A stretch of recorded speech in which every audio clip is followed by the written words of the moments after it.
Hello, everyone. Oh, boy. I've heard episode 6 is like a lot. Hi, everybody. Hi, Shauna. Hi, Lindsay. Hi, Margaret. Fax Machine. Hi. Hi, Christine.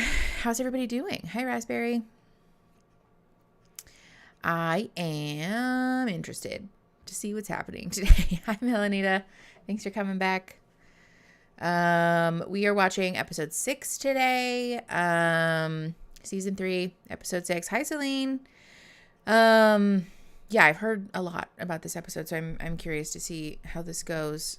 My mic is not where I want it. There we go. Okay. So just for anyone who is new, and as a refresher, hi, Carolina. We are going to be watching, Netflix's Love is Blind season 3. Today we're watching episode 6, and the way that we're going to do this is, I am going to watch it in like real time on my screen. However, Netflix is very protective of their content. And so we have to have the overlay on the stream, so that the stream doesn't get taken down. The workaround that we found in the last couple of streams is that if folks want to see the video on their own end, you can just pull up your own Netflix on whatever device you're using and then mute it, and I'll announce the timestamps as we pause and play throughout the thing. So, yeah, that's the vibe. Today I only have water, actually. I don't have a coffee or anything fun. I already had a coffee. I had a cheeky little therapy session this morning, so I drank my coffee during that. Aw, Kara, thank you. That's so sweet. Yay, Melanita, you made it early. Yeah, so I have water. I'm going to be a hydrated queen today. All right. You just finished episode 7. Oh my gosh. I know. I thought about streaming more of the episodes yesterday, but I just like doing it one at a time. Ooh, golden milk tea sounds so good. Donna joining from Sweden. Fun. All right, you guys. I think we are ready, Freddy. Are we ready to start? Reminding me to get some water. Oh, yay. Yeah. Hell yeah, Lexi, go get some water. All right. Let's do the thing. We are ready, Freddy. I think I'm going to press play. Ooh, are there any trigger warnings for episode 6? Thank you, Celine. I think there is one at like 16 minutes. Let me pull it up because I saved it on my phone so that I would not forget. And then I forgot. I was telling my coworker about how you review these shows. Oh, thanks, Destiny. That's so sweet. Hopefully y'all continue to like it. Let me see here, because I'm pretty sure it was Magnolia that pointed it out. Magnolia, are you in the chat today? Or maybe it's in the studio post. Oof. Yeah, I think it's like 16 minutes in. That there's like some fat phobia. I guess as a general content warning, there is some fat phobia and like body stuff happening in this episode. So if you're sensitive to that, heads up. Yeah, around 33 minutes. Okay. So content warning for abortion, mention of SA, abusive language, around 50 minutes. Yeah, mentions SA briefly. Okay. So yeah, good to know. Thank you guys for keeping it updated with the content warnings and trigger warnings. I appreciate it. If I get an inkling that it's coming, I'll try to let you guys know. But other than that, okay, between Bartice and Nancy. Perfect. All right. Then I think we are ready, Freddy. Let's do the thing. All right, cool. I think the only person I like is SK. Catalina, that's a very common sentiment. Lots of people have been saying that. This pool does look really fun to be in, though. We are leaving. Today is the last day. How are you feeling? So sad. I'm happy we're going together, though. Give me a kiss. Yeah. You did a good job. Catalina, same. Traveling partner. Now we're gonna be Told you. Lots of people feel that way, Catalina. I found my cowboy. You know what they say, save a horse. Not me. Yep. It's the hesitation for me. I couldn't resist watching the new drop. Excited to hear your thoughts. I don't blame you, Shayna. Honestly. Sad. Oh. It was definitely an emotional night. It was just we weren't able to communicate, and Yeah, Matt, why do you think that this is? morning we were able to communicate through what had happened and have a lot better understanding for it, and realize that it wasn't, I guess, as big of an issue as we were making it out to be. I wasn't clear with what was said. So yeah, we talked about it this morning. We're back on track. We're back to being our lovey-dovey selves. It's good to kind of have that. Is Have it? those stir up to see how we kind of respond to it. Obviously, Oy we've got a lot of work to vey. do, but I think we're back on the right track. Pause. Okay, we're pausing at like 1:43, minute 43 seconds. I want to address this because a lot of times people do kind of hide behind this. They like, conflict is good and it's good for us to see how we respond to it. Like, yeah, it is. Except that there's a really big difference between conflict where someone is using abusive language or intimidating body language, or being very emotionally reactive and communicating in a way that feels unsafe for a partner, and just having conflict where we're able to effectively regulate our own emotions, hold ourselves accountable to the type of behavior that we want to demonstrate. Those are like really key differences. And so like, is conflict good in relationships? Very much yes.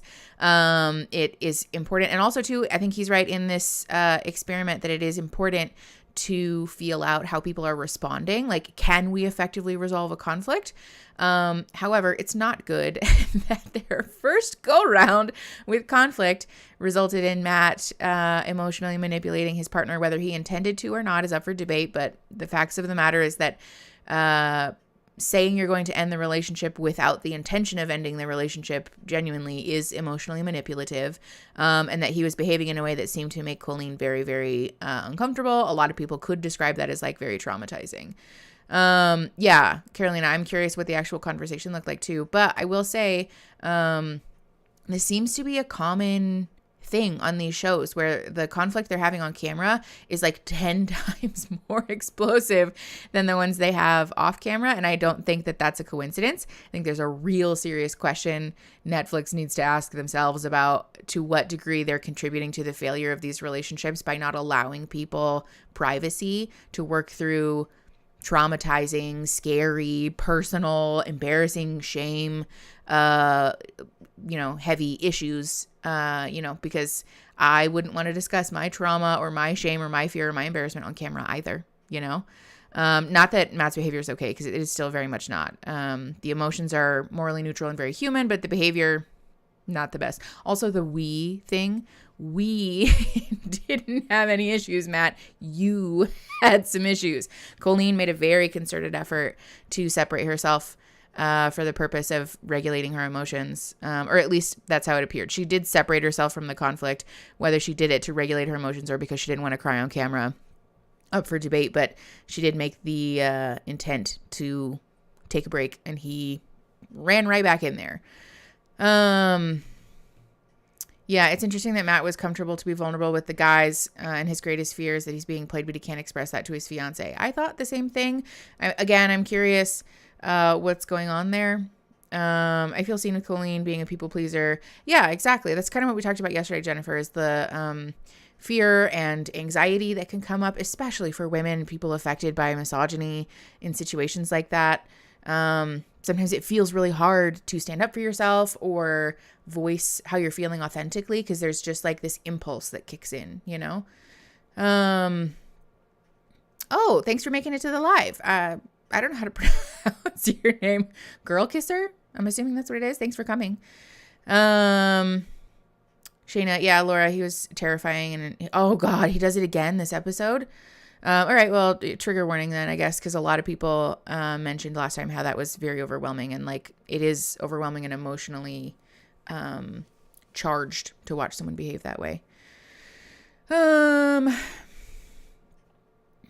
Oh my God, eugenics and ableism in this episode. What? I am very curious about that. All right. Oh, yay. Thanks for coming to the live. Nokire? I'm glad you could make it. Yeah, I heard this episode is rough. Colleen wasn't responsible for his anger. She didn't do anything. Yes, very much that. Yeah, taking our emotions out on anybody ever is not okay, but especially in a situation that is like very emotionally charged like that. It's not okay. All right, we're going to press play at like 1 minute, 43 seconds in 3, 2, 1.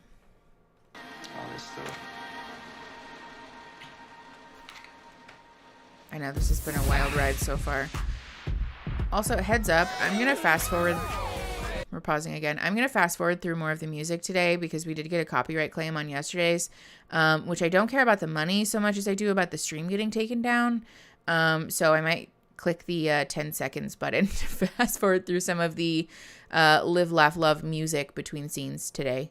Because I don't want to have to edit the playback and then put it up separately. It's very annoying to me.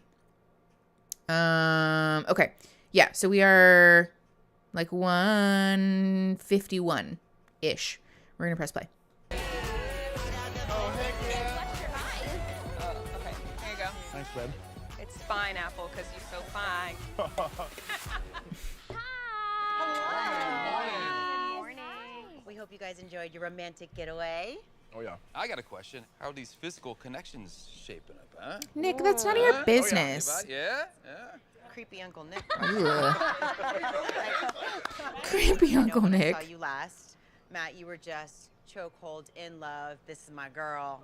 Are we still good? I mean, full transparency, we did kind of hit a little bit of a rough patch last They night. know It was a that. communication issue. But being able to wake up Yeah, in the fax morning machine. and talk it through. We'd have to record and, it beforehand. Not run away from each other and really kind of dig into why we fell in love in the first place was key to going forward. It's real.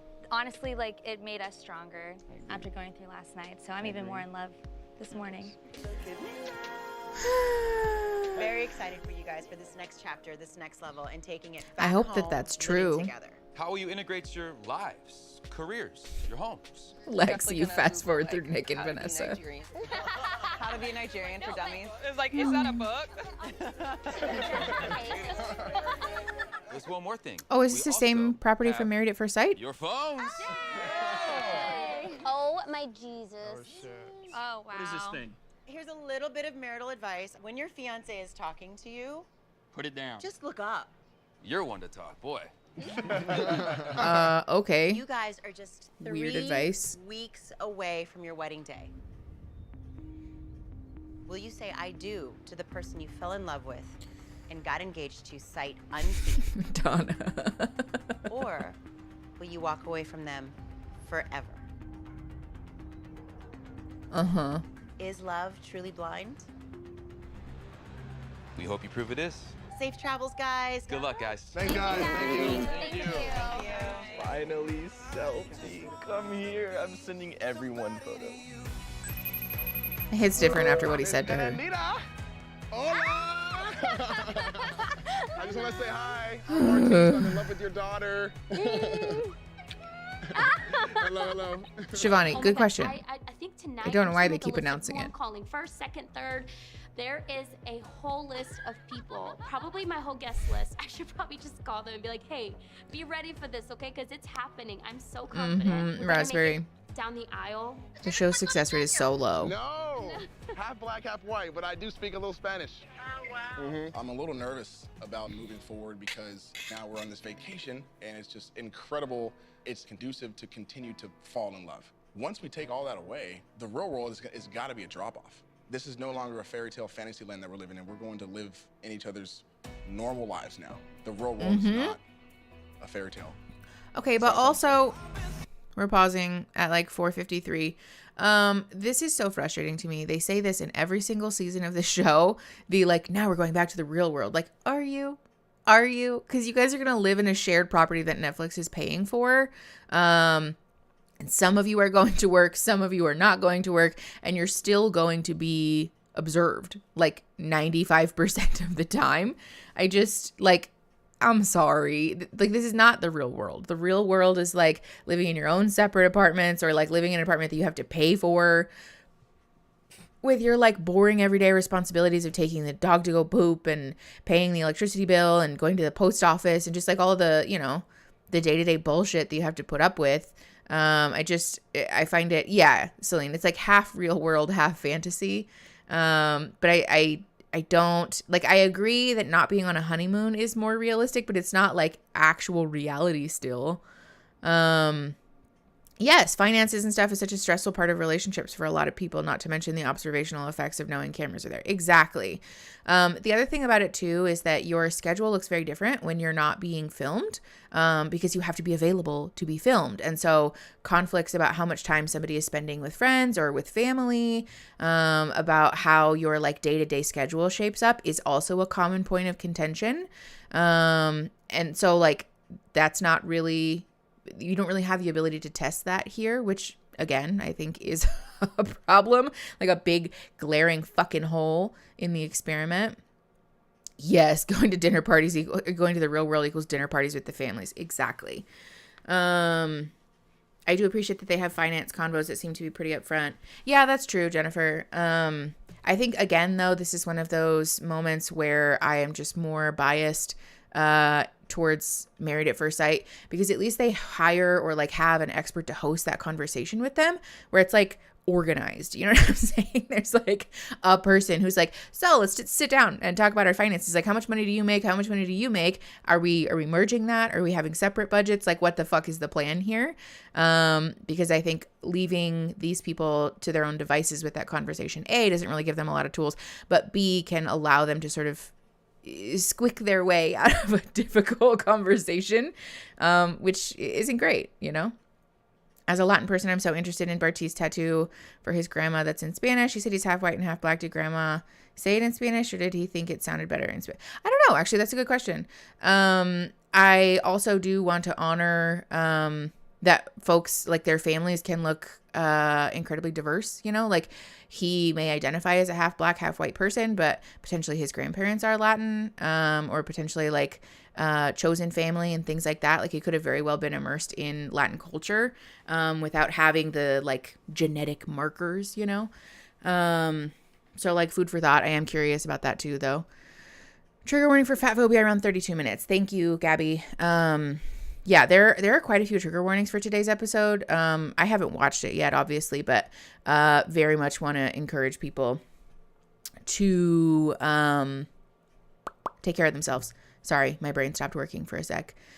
All right, let's press on, shall we? We're at like where are we at? Like 4:36, 4:38-ish.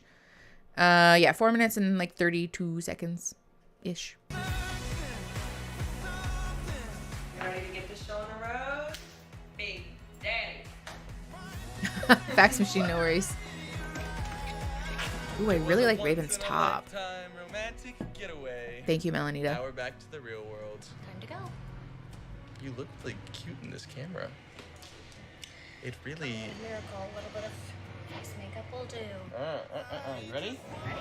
Bye, Malibu! That just didn't hit the same after the comments that he's made. All right, we're fast forwarding 10 seconds. Fast forwarding 10 more seconds.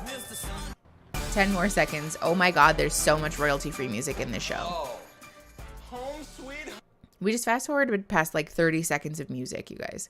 We're at like 6 minutes even right now. Yeah, there's a few content warnings for sure. Hi Angie, thanks for coming to the stream. We just got started. We're at like 6 minutes even. And just as a heads up, there is a whole bunch of trigger warnings and content warnings for today's episode, including but not limited to fat phobia, discussions of abortion, essay, bunch of stuff. So, not for the faint of heart. I know. Okay, 6 minutes even. We're pressing play in 3, 2, 1. Oh. It smells like Christine! Okay. Hi, Christine. Thanks for coming. Look at this. I'm down with it. We just got started. We're at like 6 minutes even. Oh, look at our cute Episode 6. Our first place. First place. Please do peruse the chat for some trigger warnings for anyone who's joining us just now. Is this dirty? Mm-hmm. Do you know where you can put it? Like a laundry basket.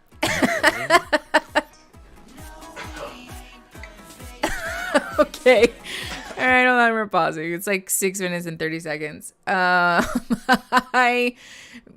I want to address this because what she's saying is very much passive aggressive. Not an ideal way to communicate that, to be fair. However, I think this is also an important moment to normalize that in relationships, we don't always have to be the most perfectly self-actualized versions of ourselves.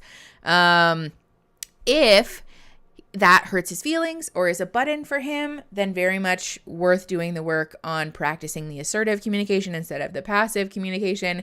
But if it's not a trauma button or you and your partner are comfortable with that norm, I do want to encourage people to give themselves a fucking break, because I think especially with content like this, we can kind of get into this place where like there's a feeling of expectation to be this like almost like a caricature of a human being, you know? Yeah, she does sound like his mom a little bit here. But like we don't have to be this caricature of like the most perfectly mental health guru person. Passive aggression and like, I don't know, just like imperfect communication, emotions coming out in a messy way. Like that's all very much part of normal, healthy relationships. And it doesn't have to be like a deal breaker, you know? Again, if it's like a button for your partner or something that like they've expressed a desire to work on, very much we should do that. But on its face, like this is just kind of, you know, I think it's funny, honestly. A lot of idealistic protection on this show. Yeah. What if she said it kind of many, many, many times? I kind of would understand getting annoyed when someone just constantly drops their dirty clothes everywhere. But yeah, no, exactly. That Miss Autumn, that's what I'm saying. I think a lot of us sort of resort to that style of communication when we feel we're not being heard.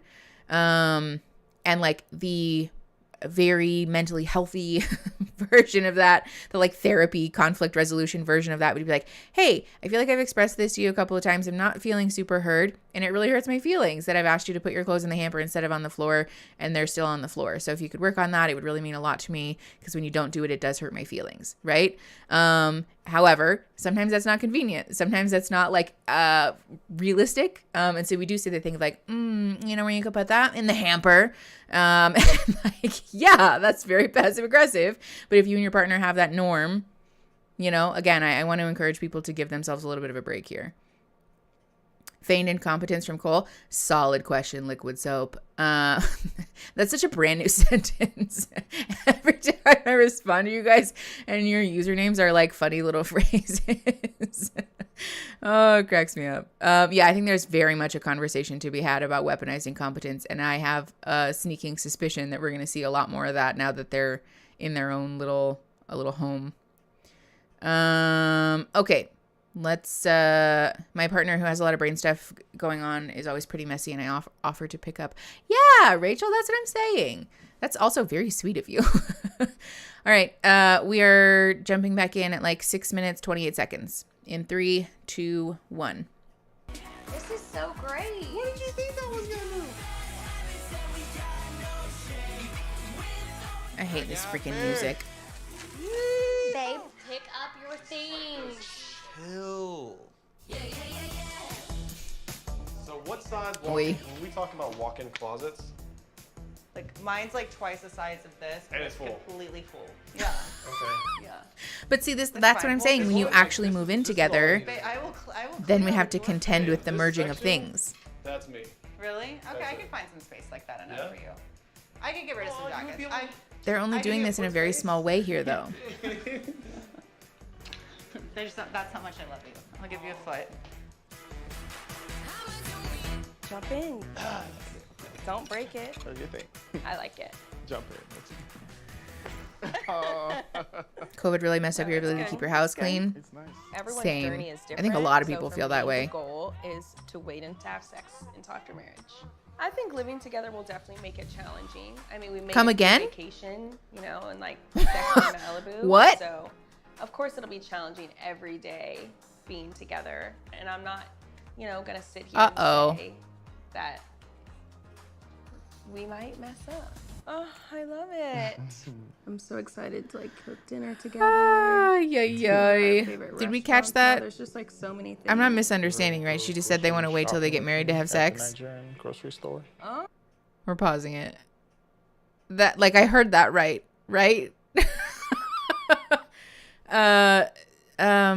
Raven and SK. Raven just told the camera that they're gonna wait to have sex until marriage. Marrying someone without living with them at all just seems really hard. Yeah, for sure. Spoiler, they do not wait. Carly, I think that's for the best. There is timestamp right now. We are at like 8:05. I guess, knowing that they don't wait. I just don't think that this is a great choice to be making. I want to empower folks to make whatever choices feel right for you and safe for you and your body, because it's no one else's business ultimately. However, if you are a person who values sex and physical intimacy, or I guess sexual intimacy as part of a relationship, and especially if sexual chemistry and sexual compatibility feels important to you, there is nothing wrong with wanting to explore to what degree you are sexually compatible before you permanently tie your lives together. We know from the research that this is not a great decision to be making, the waiting till marriage thing. I guess if you get married in a week or two, fair, but still, it's, not my favorite. Okay. 8:03. We're going to press play in 3, 2, 1. Oh, yeah. I really am so excited. What are we going to get? What are we going to make? I can show you a thing or two. It's spicy. Fun. We love the sharing of cultures. Excuse me. Do you know who you're talking to? Oh, excuse me. So my language is called Yoruba. Uh-huh. Can you say that? Yoruba. There you go. Look at you. It's like Aruba, but Yoruba. There's just a few like key words you need to know. So like, for example, when you meet a Nigerian person and you just say bawo ni. Bawo ni. Yeah, that's like hello. Like baloney. Bawo ni. If you meet like a young Yes, Nigerian Carly, person, it is. Okay. You say how far, like the English word how far. far. Yeah, how far, like how far. How far? Yeah, because regardless of what tribe they are, they will know what you're saying. But if you see my mom, you can't say how far. You have to say bawoni. Yeah, for her, you say bawoni. Bawoni. Yeah. Okay. That's easy, right? This is so sweet. Oh, yeah. You have a lot to learn.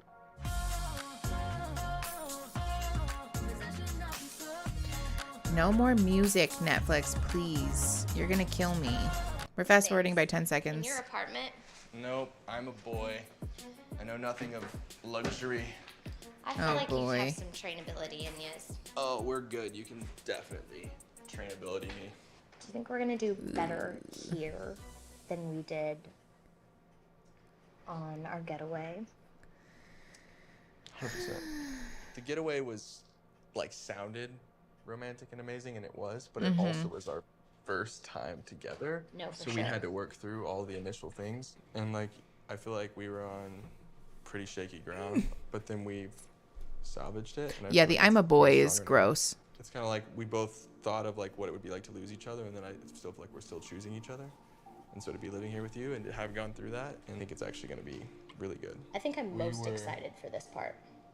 Same. Oh, I think it's gonna be really just healthy. Cole and Okay. I want to pause really quick. We're at 10:22-ish. Yeah, 10:22. Yeah. The I'm a boy thing. Oh, hi Finley. I haven't seen you yet. Thanks for coming. Yeah, Finley's solid point. I can kind of hear what they're saying in that the honeymoon period can be kind of a lot of pressure, and it's the first time you're getting to know someone, and so fair in this experiment, I mean. However, I think it's fair to say that changing the environment for their relationship isn't going to magically solve all of their issues.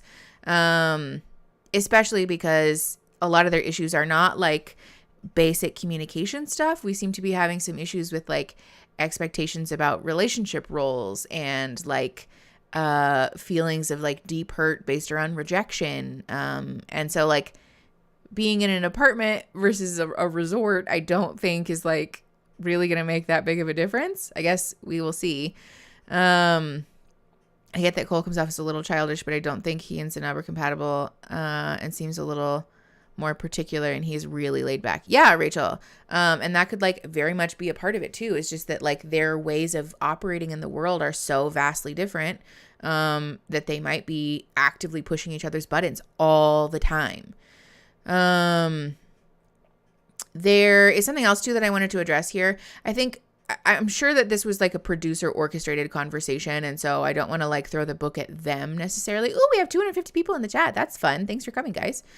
Yeah, I don't want to throw the book at them in particular, but I do just want to talk about this in broad strokes. It's very common for folks to have conversations after conflict that are very vague, that are sort of, hopelessly optimistic, and vague and just kind of like sweeping stuff under the rug, like feather smoothing. You know what I'm saying?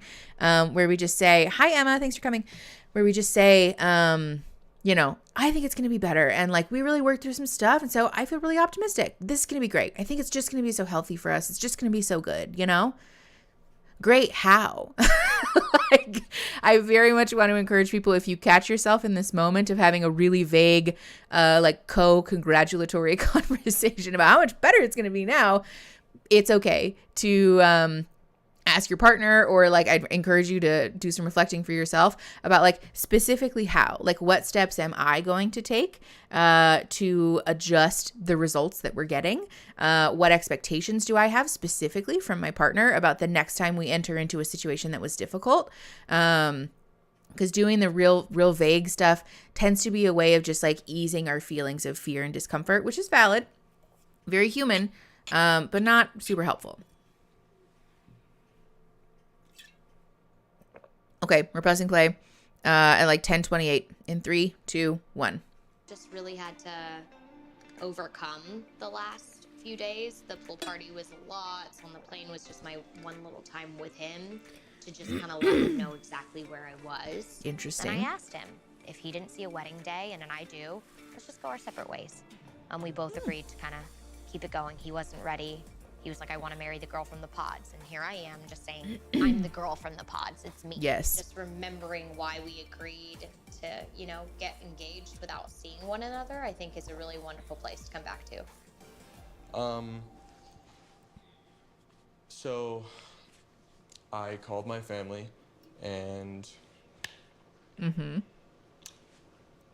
they just, I don't know how to like articulate it, but they just do not understand what I'm doing. How did you not tell them before this? Why are you doing this? Where's Cole? What did you do with him? Like, they're just like, this doesn't make sense. Sir. They're just not for it.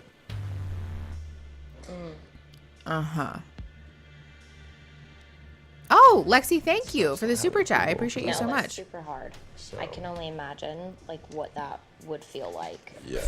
That super chat came at the perfect time because I am frustrated by this conversation. Not that this is therapeutic advice. This is me just being pissy. It drives me fucking nuts when people get on this show, on Married at First Sight, The Ultimatum, like any of these styles of shows, and they didn't tell their family beforehand, because it always fucking blows up in their face. I understand that people don't have good relationships with their family too, and so sometimes we don't communicate things, like super fair. However, then I think it stands to reason that you would be less concerned with their approval for your decisions if you don't want to tell them about it. I am endlessly frustrated by the, like, I didn't tell them and now they don't agree with this and they're surprised and don't understand. Like, yeah, because you're springing this news on them that not only are you going on this show, you're doing this like blind love experiment thing, but also that you're already engaged. Like, that's a lot for someone to take in. Actually, that's true. He did marry someone after 4 months. Maybe that's why they're upset, honestly, because I don't think that really worked out very well. Cole's parents' response is pretty typical of what I would expect. My parents aren't even Christian and they wouldn't very update that I was. Oh, okay. Yeah. Which makes sense. Like, culturally, that makes sense. Colby, could be. Yeah. And then maybe the producers are forcing. Yeah, for sure. Again, though, like I said, this is not therapeutic advice. I just am annoyed by this because I don't understand the thought process there. It's possible they didn't think he'd really get engaged. Oh, that's true, Leah. Actually, that's a good point. I don't understand parents who decide to just not be there for their kid. Yeah, Miss Autumn, same. I will say it's painfully common because that's a lot of the work that folks are doing in therapy. It's just like families and loved ones not being supportive or validating of our life decisions. Everyone on the show seems like they're close with family of origin. Interesting. I'm curious to see how that plays out. I wonder to what degree that's also a Texas thing, you know? Also, I'm going to be so real with you guys. For those of you who don't know, I got my tonsils removed a little while ago. And I thought we were like fully better. But my throat is very itchy today. So I might talk slightly less. I'm not going to go into the details because it's disgusting. But my throat is very itchy. So I will be sucking down water today and probably talking slightly less than I normally do. So just as a heads up. Okay, we are at like 11:42. Thank you, Celine. Yeah, my voice is mostly back to normal. There's just every now and again, it's like there's like an itchy thing back there. I'm not going to tell you guys why it's itchy, but it is. And so I end up drinking a lot of water. Thank you, Finley. I appreciate you. All right. Oh no, it's okay, Raspberry. I feel fine. It's just it's a sensory thing. Also, if he's made this mistake before, yeah, Sophie, someone said that earlier too, that like if he got married before super quick, maybe his family is like, why are you doing it again? Okay, ready, Freddie? We are doing 11:42. We're pressing play in 3, 2, 1. Oh, Kitty's here. Unfortunate to hear. It just breaks my heart a little bit, you know? Yeah. Good empathy, Zanab. Good for you. They love me so much that they're just like freaking out that I'm about to make a mistake. Valid. Can you stop with the music, please? All right, we're fast forwarding 10 seconds. Used to the hair. Oh, I'm up. It's gonna be It's in my everywhere. beard, in my actual hair, it's everywhere. I haven't checked for any nannies. Hi, Brittany. Thanks for coming back. But you shed like a dog, so I will have some. Yeah. I'm a little messy sometimes. I saw all your suitcases in the getaway, and they were everywhere. But it's okay. I'm a mess too. This is Laura, fundies is religious fundamentalism. Oh, wow. It's like a shorthand for referring to someone who's Are you nervous a fundamentalist. about first time living with a woman? Not really. Yeah. I know that you'll be patient with me and you'll talk to me if there's any problems. I don't anticipate we'll have a problem with, but you never know. Yeah, you know, you've never lived with a lady before. True. I'll teach you some things and you'll be fine. I'm excited because if it can work and it does work, then guess what? It's going to be forever. It's going to be I do at the altar. This is awesome. Cool, right? Yeah. Yes, ma'am. I'm so excited. Kiss. Yes, ma'am. Okay. All right. Hi, Queen Layla. Thanks for coming. Yes, I love this. Yeah, Echelon really likes to be closely involved with my doings. I love it. It's a king for my king. We're getting in. Oh. After a long flight? Yeah. Oh, God. This is firm. This is good. Why are you so far away? Oh, I'm sorry. What the hell are you doing? Oh, man. Okay.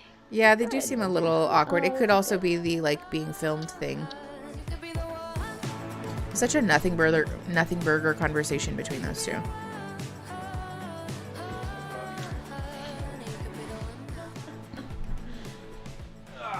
I know, liquid soap, same. Shoes on the bed is like nails on a chalkboard for me. I'm ready. I think it's definitely going to be stressful planning a wedding in 3 weeks and going back to real world. Introduce. Don't they have help planning the wedding though? For sure, stress. You get to see stressed Colleen. Yeah, So that'll be fun. No, you haven't seen her yet. But she's just like, she's quiet. Yeah. She's just like, So what about the actual wedding? Are you excited? yeah, I'm super excited. I'm Celine, excited same. to, like, I take my shoes off by the door plan it all too. out, go wedding dress shopping. Yeah. That's So, that's gonna be fun, huh? I know. I'm so excited. So now these next 3 weeks. Finley, I hear that. To dig into reality and. I know. The reality will be the ultimate test, but sure. I'm Miss, excited. Yeah, please. I don't regret Thank you. anything. No, no, I won't okay. push the reset button or anything. Yeah. You know, I like where we are. And Why I don't like you go how we lay got here. down, Boo Bear? Okay. Sorry for the fucked up audio because my cat's rubbing her butthole and everything.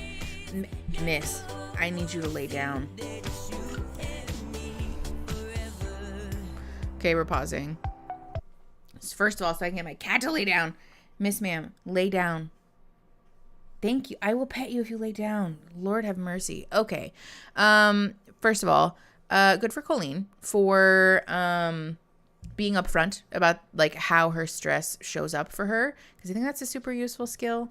And like letting someone know, here's what to expect when I'm stressed. This is what's probably going to happen. She's improving the music. Fax machine. I do need a box, Finley. That's such a good idea. Yeah, Christine, thank you. I need to get a box for my dad. I think I have one. I might go get one. Erin just bought a new pair of shoes, so I might get a shoe box. She is a palate cleanser, Celine. But yeah, I think this is a useful skill to demonstrate the like, here's how my stress is probably going to come out. So like heads up thing. I also wanted to address the like female partners having to train their husbands thing, or fiancés, I guess. I don't love that. It's not a great norm to be setting up in a relationship. However, it is unfortunately rather common. And I think this is one of those moments where it's really important to talk about our own wants and needs. Oh, Nope Ninja, thank you. Oh my gosh. Another day being awesome, and all you need is, yes, I know. Thank you so much. We'll use that $10 to buy cat treats or something. I appreciate you. But, yeah, this is one of those moments where it's super important to make that decision for ourselves. Like, do we have the patience to be educating an adult human about household norms and chores and things like that? Or, like, do you not, you know? There is, unfortunately, just like a very real impact of patriarchal attitudes and sexism that allows men and people who benefit from the patriarchy to care less and to learn less about domestic labor, household things, things that people typically associate with like female roles, you know? And so if you don't want to do that work of having to bring your partner into the fold there, then don't. But if you are okay with it because you do love your partner, that's also morally neutral. I know I'm really about to text Aaron and ask him to bring me the shoebox because I think that will help. Train as in shit. Yeah. Use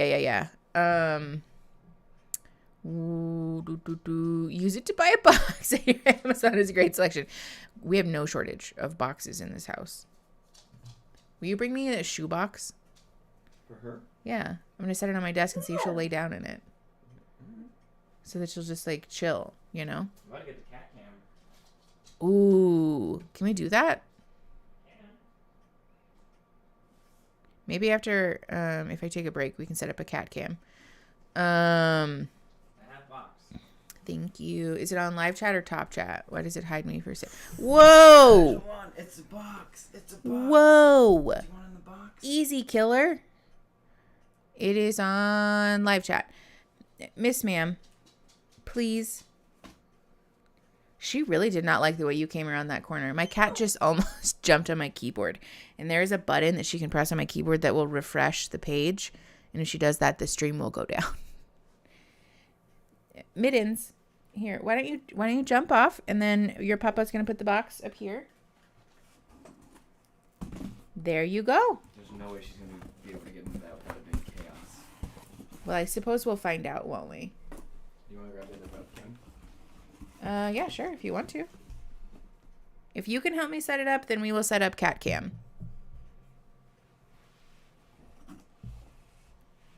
All right, you guys, we have the trap set. We have a box set.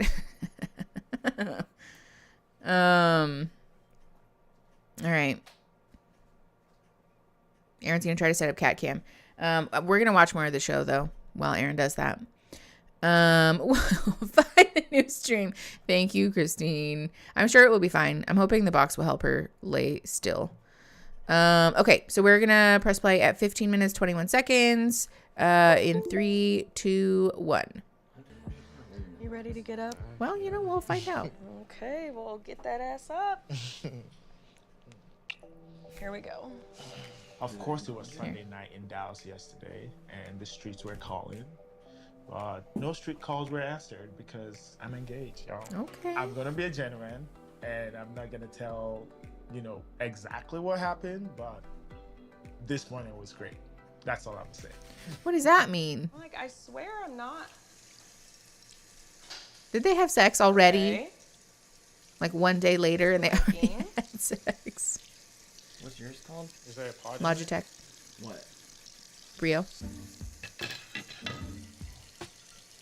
Cat cam. I need to put socks on so you guys can't see my feet. Is this live on the stream? I did Probably. not sleep well. It's just hard for me in a new place. Yeah, it is. There's new noises, new smells, new Everyone say hi to neighbors. Aaron. It's like so weird. I feel like. All right, hold on. last night We're were pausing the being show so I can situate this. She's gonna lay. It's gonna be right there. I'm not trying to give these dogs away for free. You know what I'm saying? You socks vetoing that. Rude. I really like socks. I prefer to wear socks, honestly. While having sex? No. Like right now, so that if you guys see under the desk, you're not looking at my feet. No free feet. We don't do free feet on this channel. Foot cam. Make you extra cash. Jail, Brittany. Straight to jail. Echelon. Come here. Are you going to pick her up? Good luck. Come here, Mittens. Meow. But lay down, though. Come on, little beeb. Don't rub your face on my computer monitor. That's so rude.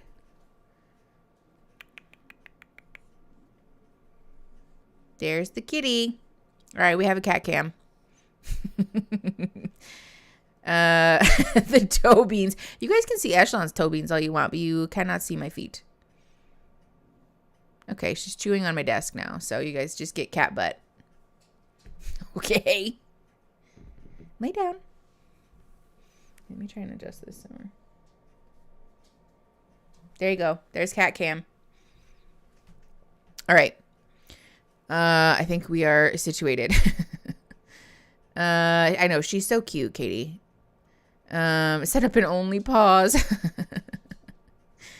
We love you, but not that much. Yes, exactly. That's what I'm saying. All right. We got a little cat cam situation. We got Netflix. Here we go. We are at, I'm going to rewind a little bit actually, because I missed some of that with the chaos with the cat. So we are at like 16 minutes even. We're going to press play in 3, 2, 1. Christine, feel free to enjoy the cat cam. Yeah.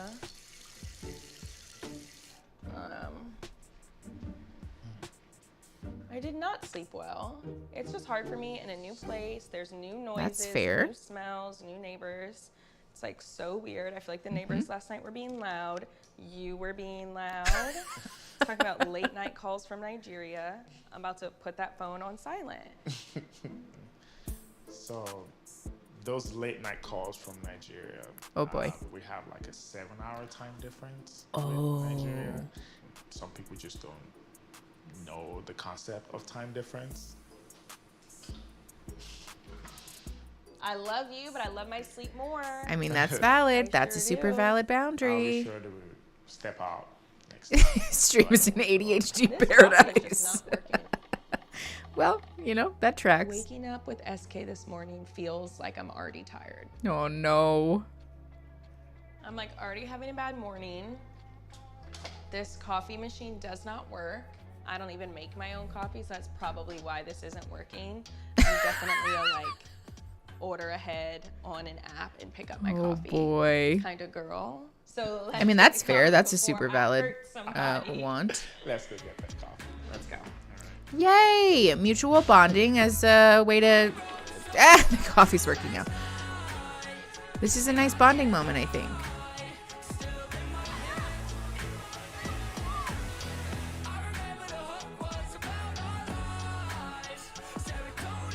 Yeah, buy some noise-canceling headphones and go into the other room. Also a valid boundary. So this is one of my recent projects. Oh, boy. It is a short-term rental. It is one of 5 properties. Yeah. She has 5 rental properties? Lights on. Feels good in here. It's hot as hell outside. Dang. That's a lot. This looks like expensive as hell to do. Like, Yeah. you don't take on any debts. You're like not. Oh, hi, Ashley. Thanks for coming to the stream. Just, boom. Here's several $1,000s. Let me buy a island. It's so far $100,000. Holy shit. To buy it and then to also renovate it. So my other properties fund it, and then Is also my Nancy jobs independently fund it as well. wealthy? I'm a little jealous of that. Like, you kind of have like the freedom to do Whoa. what you want, like every day, kind of. Yeah. Dang. Barn Isn't it? door? Yeah, Nancy's a speech pathologist, I thought. Bathroom. Okay, how much would this place like rent for? 6 to 9 grand. For a month? Per month. Damn. Come So, again? Nobody's here right now, right? Obviously. Nobody lives here, but so my business partner sometimes, like, if he's still working on a project, he'll stay here. Your ex? So this is the one with your ex. This is the Oh. property that we have together. Okay, how does Bartiz We respond? only have 2 of all of our properties still together. Do you have another property with him still?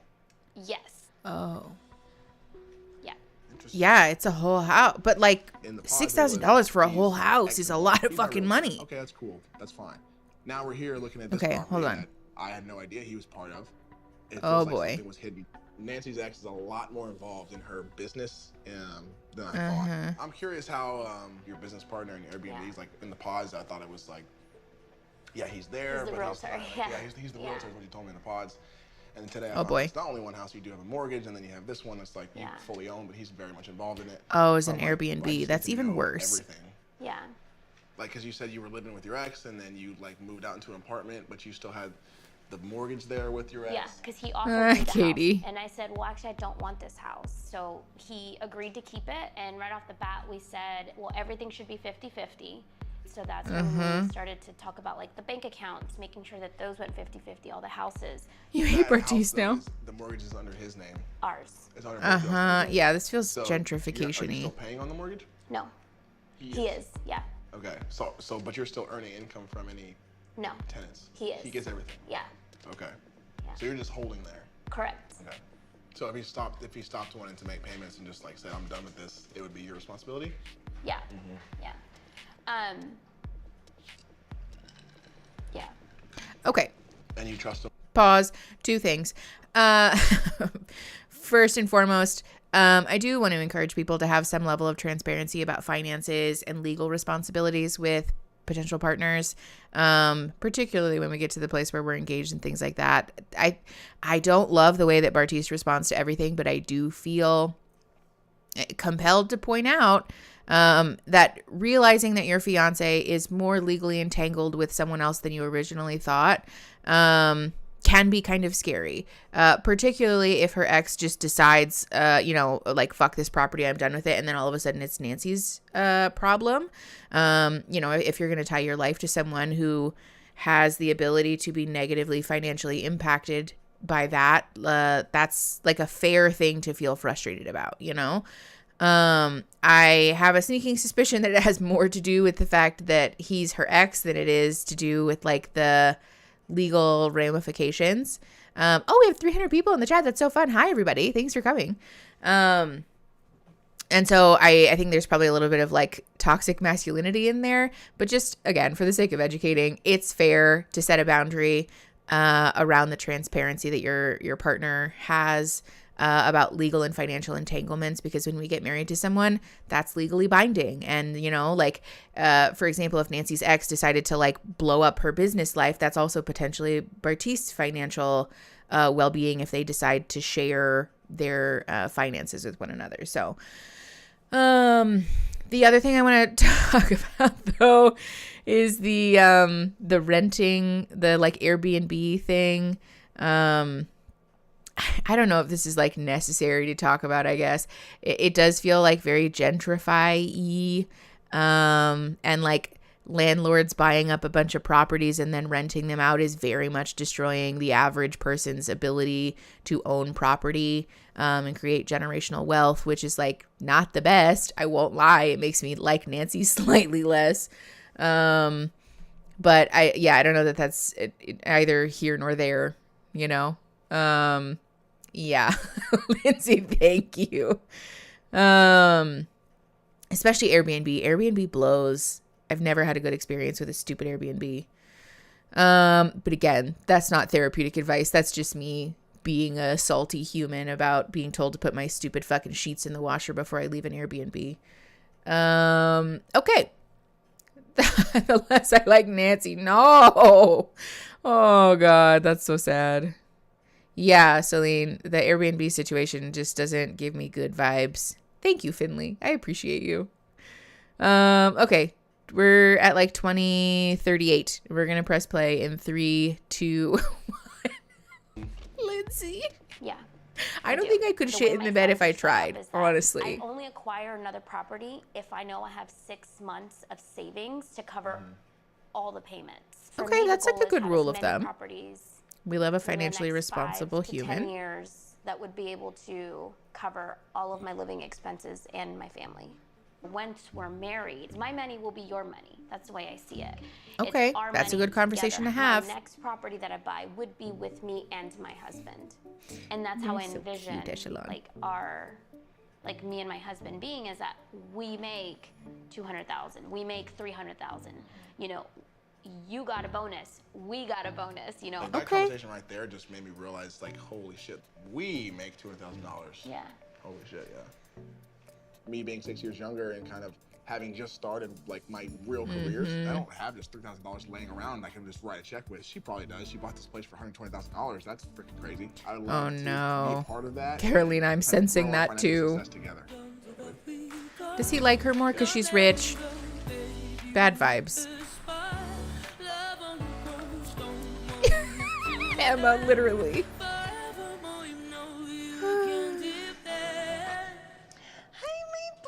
Tito. That's so cute. This place fancy. Oh yeah, so this is my house. Cute. Dang, it's a way better coffee table than I have. Yeah, my little balcony area. This is a cool space. Right? So when we get married, so you're gonna move in to this building. I've already actually, kind of funny story, I already looked it up today. You looked up this apartment? Yeah, there's like no 2 bedrooms here. Yes, there is. At least online. Yeah, but we wouldn't need it for a little while, you know, not necessarily like right now. Kind of, as far as like finance stuff goes, that's part of the reason why I was looking this up. I mean, clearly. Her doggy is I ain't no adorable. penthouse. Okay. Again, I have my student loans. Little Tito. Which it's only like, I think I'm around like 32,000. So I don't really have that many like bills. I just have my like online shopping bills. Okay. Like I always want to like be comfortable, like where we can like go have like nice dinners, travel, Yeah. and stuff Catalina, like that. yes. Yeah. For me, like I never want to have to like worry about money. It's a big fear of mine. Yeah. Literally. Aw, growing up Teresa, not thanks for knowing- coming. Yeah. The Like, we playback wouldn't should have be eaten available at our for grandparents' this one house. right after it's done too. So I've been saving up to get a home. Have you started saving for it? I know, A Finley, little I bit. saw that. I could see us like trying to get a house like in a year. Okay. Is that something that's realistic? I think so. We're gonna be having kids and all of Yay. that, obviously. Like I want to be a stay-home mom, like eventually. So These are good conversations to be I having. definitely want to do like a prenup as well. How are we going to respond? You clearly have more money than I do. That seems obvious. I don't. All right. I don't know. Valid. This should be like a non-issue. You just put whatever you want in that contract. It's fine. I'll sign it. Yeah. Yeah. Okay, What does your great. contract say? You have to love me. That's it. Yeah. Aw. Okay, pause. Well, I want to talk about this. Yeah, I think, first of all, smart to get a prenup because this situation is strange in that they don't get a lot of time to know each other and whatever. But also, like, generally, if you want a prenup in your relationship and that feels, oh, okay, bye. We set up a whole cat cam for you. Mira, I put the box over there and now she's laying in the box. You shisty little jerk. Baby, you go get that box for me, please.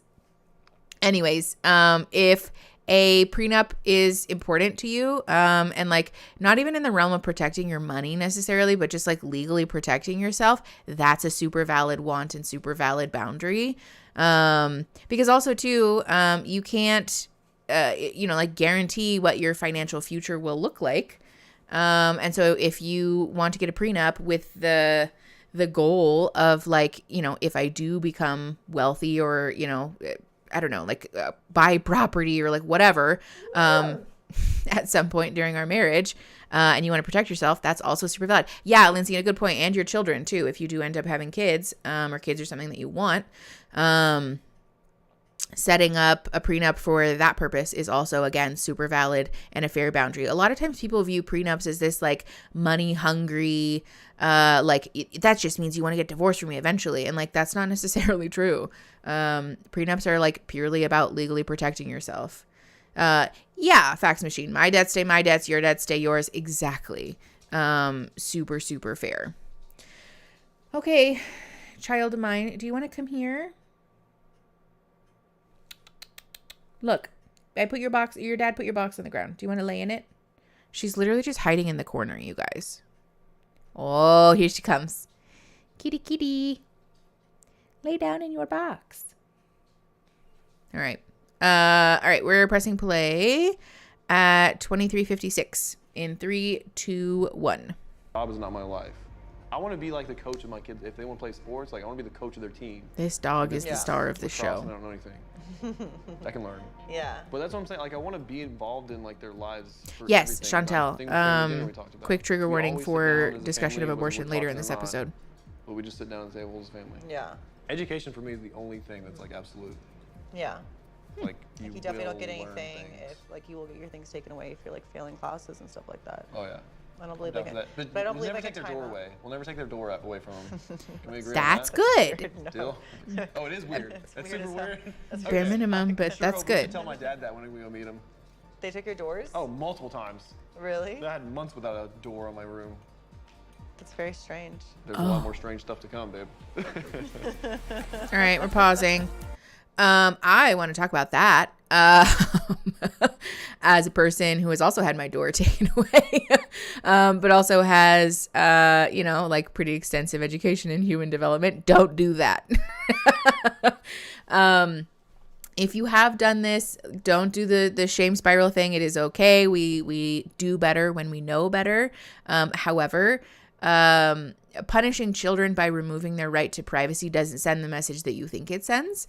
And also punishing children generally to get a desired outcome out of them is also not sending the message that you think it sends, particularly for things like failing in school or violating curfew and whatever, especially like the violating rules thing. It's very developmentally appropriate for teens and like young adults to be vying for a sense of control and autonomy. That's their way of developing an independent personhood, and it's like integral identity work that kids need to be doing.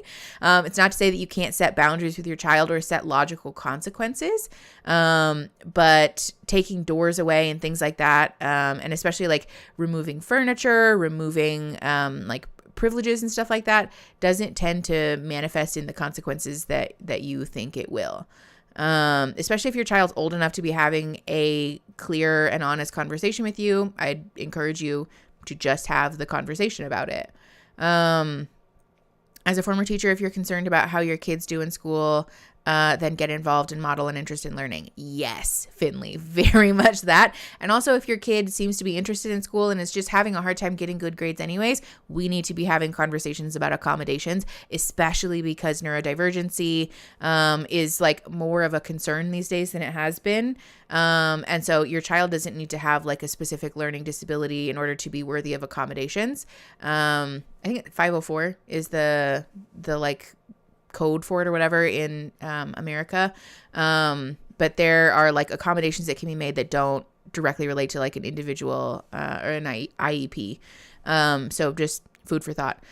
My mom used to eavesdrop on my phone calls before everyone had cell phones. Yeah, like this is a super common thing. 504 plan. Thank you, Lauren. And again, like it just doesn't have the consequences that parents oftentimes think, because typically when we violate children's privacy, what we're teaching them is that they need to be more secretive, and also that they're not trustworthy, that there is a lack of trust in our relationship, which doesn't make them want to tell you things more. In fact, it makes them want to tell you things less, especially, again, when children are old enough to be having clear conversations. Yes, thank you, Finley. 504 is for physical accommodations. IEP is for when curriculum is modified. And so 504, yes, I know 504 a lot of times is just like not the best, especially in school systems that have a lack of resources and lack of staff. But as a parent, if you want to advocate for your kid, especially if they have like sensory issues, for example, or like, you know, things that come along with neurodivergency and there's like accommodations that need to happen, there are very much things that you can do to advocate for your kid there. Is there a way to contact you if we have a specific question we wanted to ask? Leanna, I tend to shy away from answering specific questions just because a lot of the content that I make is about broad strokes learning on the channel. And it is literally illegal for me to provide people with specific services outside of like contractually agreed upon psychotherapy services. I am also not working right now. So all of my emails and stuff, I've like temporarily abandoned for the time being. So not really. I'm happy to answer questions and stuff in comments as it relates to video content and things like that. But I do try really hard to walk the line so that we're not having like boundary confusion and things like that. It's a safety thing also. I love how the cat cam is letting us see how you talk with your hands. Yeah, I do be doing that. I don't know. What are you doing? She's literally sitting just outside of the box. Do you want to come up here? Come on, little one. Come on. Do you want to get in your box? I think the box is too small for her. She's a bit of a chonk. Here, let me move it. I'm going to put the box up here, and if you want to come up here, you can. Come on, Mittens. All right, we're going to press play at 24 minutes, 51 seconds in 3, 2, 1. I know she is a good little cat. Cats are liquid she can fit. Fair enough. She is just vibing, and I love that for her. Shit on myself. That's a sentence. Please relax. Remember how you told me to take deep breaths? Why is she going to shit on herself? I don't think I've met anyone's mom since. Oh, she's nervous. Christmas of 2018. Here. Oh, they're coming to the apartment. Oh, boy. Hey, Mom. Oh, this mom has such a pretty smile. I understand where SK's smile came from now. Hi, nice to meet you. Hi, I'm Raven. Nice to meet you. I've definitely been stressing over like. Just got up to live to engagement. If you haven't gotten to the part where you're learning what Nancy's mom does for work. Thank you, Hannah. Yeah, I don't think we've gotten there yet. Snacks, yeah. Yeah, snacks. I've been eating healthy though, ever since you came into my life. I've been eating healthy, so I've been eating my veggies for sure. Yeah. SK's mom seems super sweet. Yeah. Bro, a lot. Okay, let's start. You know, you're always hungry. I think that mother-in-law. Oh, we're cooking together. Cute. His mom means a lot to him, so I want her to like me. More culture sharing. You love to see it. We are getting there. Does it smell good? Yeah, it smells good. It is smelling good. Shall we stop moving this over? Oh my gosh, fun. Wow. All right. I hope they tell us what they're eating. A round piece like this, and you grab some spinach. And okay, spinach. What else is in it? I want to know. Do you just swallow it? You don't chew your food? Not this one. Okay, as a person who chews even pudding, I would for sure chew it though. Can I use a fork or not? You can use a fork. Okay. I'm so excited. It's called Fufu. Thank you, Queen Leah. I'm so excited that they're showing us this though. Oh, sorry, Hannah. What happened? Did I miss something? How it is? Good. It actually is spicy. I like it. Can I ask you a question? Why do you choose SK? Why did I choose Aww. SK? That is a good question. Well, first, I do. I like chewing. I don't know. It just feels like wrong if I just swallow it and just chew my food or something. Oh my gosh, Angie, thank you. If you get it, hold on, let me pause. Every time it was better and better. Okay. If you get a Discord going, would you and others be able to recommend specific therapists for people? I would love that. Yes, Angie. Not necessarily like specific therapists for each individual human being, but I do want to have a section of the Discord that is dedicated to resource providing. Full disclosure, the Discord will probably be limited to patrons. Especially because I want to make sure that the Discord is a size that Aaron and I can adequately moderate it. And I want to make sure that we're being responsible. And so, if I'm able to set it up in a way that facilitates like safety as the primary purpose, we're definitely going to do that. But I do want to have a section on there that is dedicated to resource dispensing. And I need to get some stuff together too about international resources and things like that. But generally, yes, we will very much have a section that's dedicated to helping folks find therapists, like my favorite resources and things like that. If I do include, yes, Angie, that's the goal. And it'll be open to all levels of the Patreon too. But what was I saying? I just lost my train of thought. I hate when that happens. Yeah. Oh, if I do include specific therapists in there, I need to check with them that that's something that they're okay with first. So to start with, it will be more broad strokes resources. But if I can include specific therapists, I will do that as long as everyone is like okay with that and feels comfortable with that, and things like that. So, okay. Katie, thank you. So swallowing is the same as chewing, but a different word. Wait, what is this about me chewing pudding? Major trigger warning for ableism during the abortion discussion. Oh, thank you, Magnolia. We haven't gotten there yet. I'm assuming it's coming. We're at like 27:37. Yeah, Lexi, I would like to be able to talk about that too. Hi, Summer. No worries.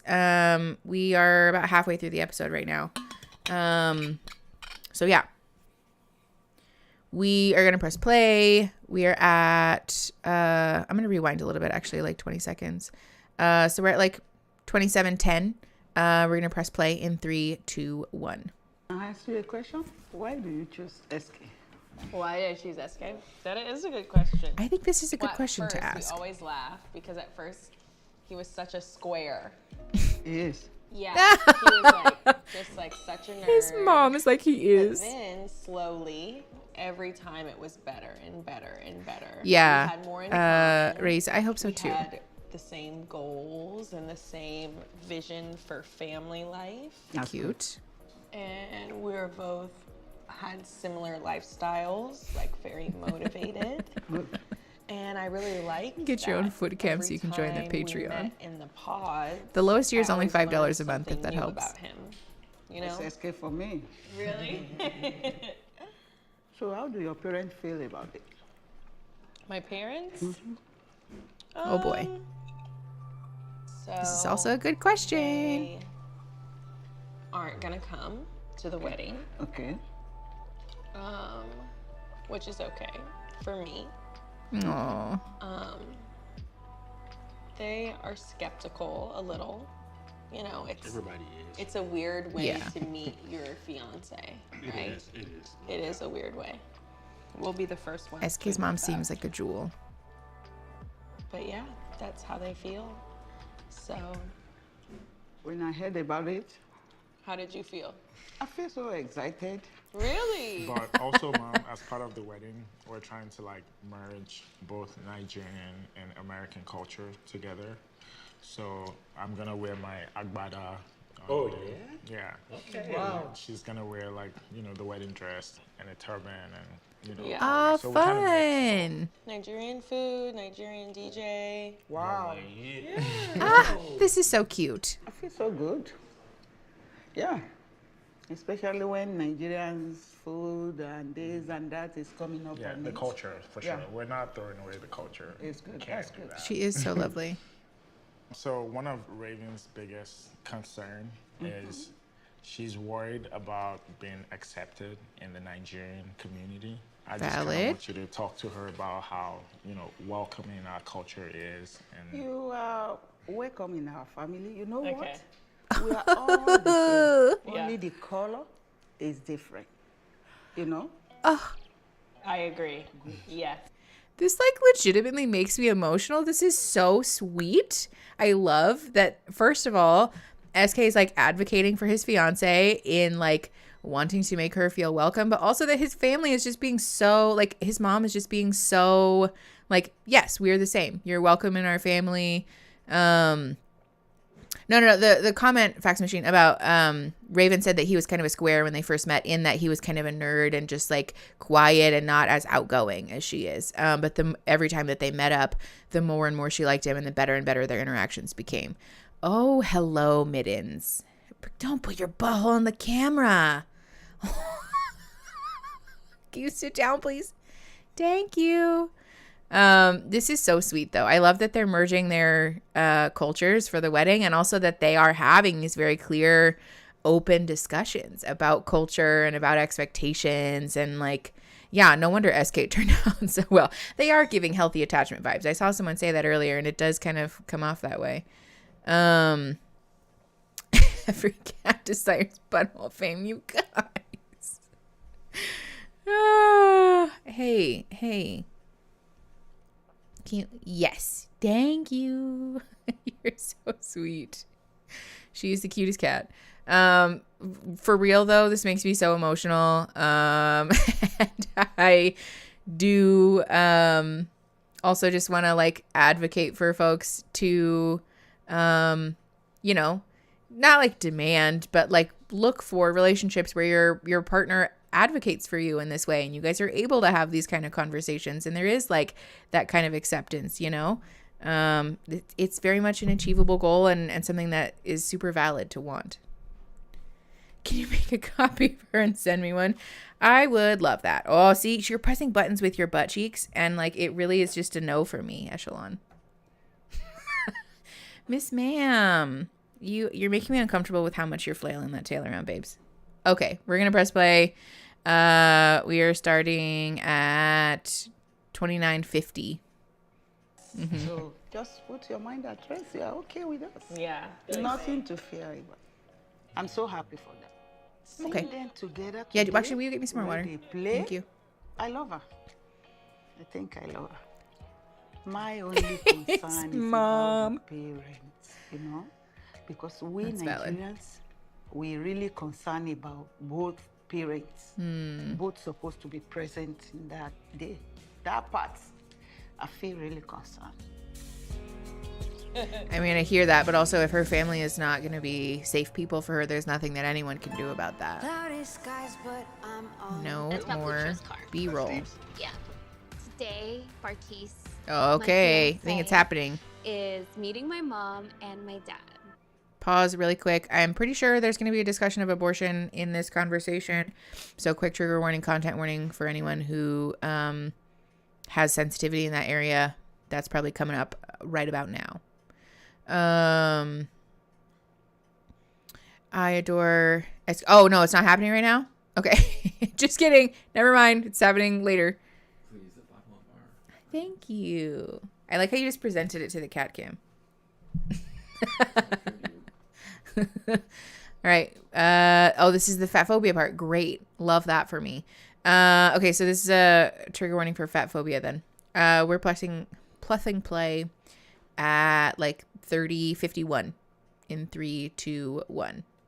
First, Bartise is gonna get to meet my father, mi papa, and my brothers.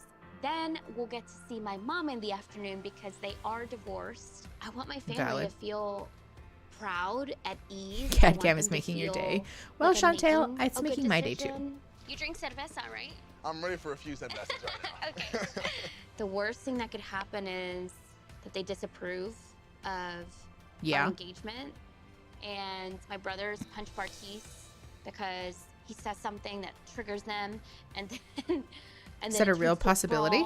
And I mean, joking, but not. Oh. Hello. Hello there. What's up? How you guys doing? Well. I know this is Steve, right? Yes, Sorry, it the face. I'm Bartise. Bartise, Nice to what's meet up, you, man. Nice to meet you. Hello, I'm Bartise. Hello there, sister. Like the hat. I'm gonna give you a hug. Jose. Nice to meet you. Has Bartise been wearing the same shirt this whole time? Maybe he just has similar shirts. This is exciting. Yes. Se llama Bartise. I gotta say, I got lots of questions there for you, Bartise. Oh yeah, you ready for it? I see you're opening now. I'll give you a chance to open that, and then we'll get the some wine questions brings going. out the truth in Oh everyone. yeah. Please, sons, can you The take cowboy Bartise hat. out I know. back? I love it. Yes, we can. Uh-oh. Okay. just the man I was looking for. Uh-huh. You're older or younger than Nancy? I'm younger. Oh, on Bartiste's part? Oh, no. It's like looking at a little brother. I know you're bigger than me and all that, but like, I need to know a little bit more about you, you know, so I don't feel like I'm talking to a little kid or something, you know? So I'm on my second career now. I have my CPA license, which is an accounting license. Okay. And specifically right now, I'm in financial due diligence. What does that mean? The whole marriage thing of all people you could have fell in love with, you fall in love with my sister. So now, what is it that really Yeah, Tori, makes you I think feel she's that. the one? Real world, I'm just going to sleep happy and waking up happy. So it's as simple as that. I can feel that I will be happy for a long time, hopefully forever, with Nancy, with your sister. So that's my reason for proposing to her. Finley, That's what I good saw in question. Pods, and that's what I'm seeing here in the real world. I mean, everything you explained, the way she made you feel, it's a little bland to me. It's Oh, not no. anything special to me. I mean, I hate to tell you, but I mean, she's just so open and friendly. Like, she brings the best out of everyone. Okay. So the fact that she brings it out of me Oof. is the well, she fact brings that it out of all of us, strangers and all. She's Right, but she's I not don't gonna. Okay. Oh boy. First of all, I think this is like a yes and situation because I don't, the like male members of the family interrogating the fiance thing does kind of put up some red flags for me because ultimately it's Nancy, she's an adult human being, and it's her decision about who she chooses to have relationships with. I can very much validate wanting to be protective of our loved ones and wanting to just like, you know, like check the intentions of people. I do think this situation would probably look different, though, if Nancy was a man and her fiance was a woman. And so that's useful to call into the room, you know? And I don't disagree that, like, the statements Bartiste is making about why he loves Nancy in particular seem kind of bland. And, like, he's just kind of saying the things that people think you should say. And so, like, that's not great either. I think this is, again, like I said, I think this is very much like a yes and situation where, like, there are multiple things that can be true at the same time. And there's not one single person in this interaction who is like 100% doing all the healthiest, rightest things. Yeah, Melanita, I think also having a conversation with Nancy about, like, do you feel comfortable? Is this what you want? Like, is there anything that you need from us? Like, how can we support you? As opposed to, like, come here. If you're not a good man, then I'm going to punch you. Like, that's not, I think, the best way to go about it, you know?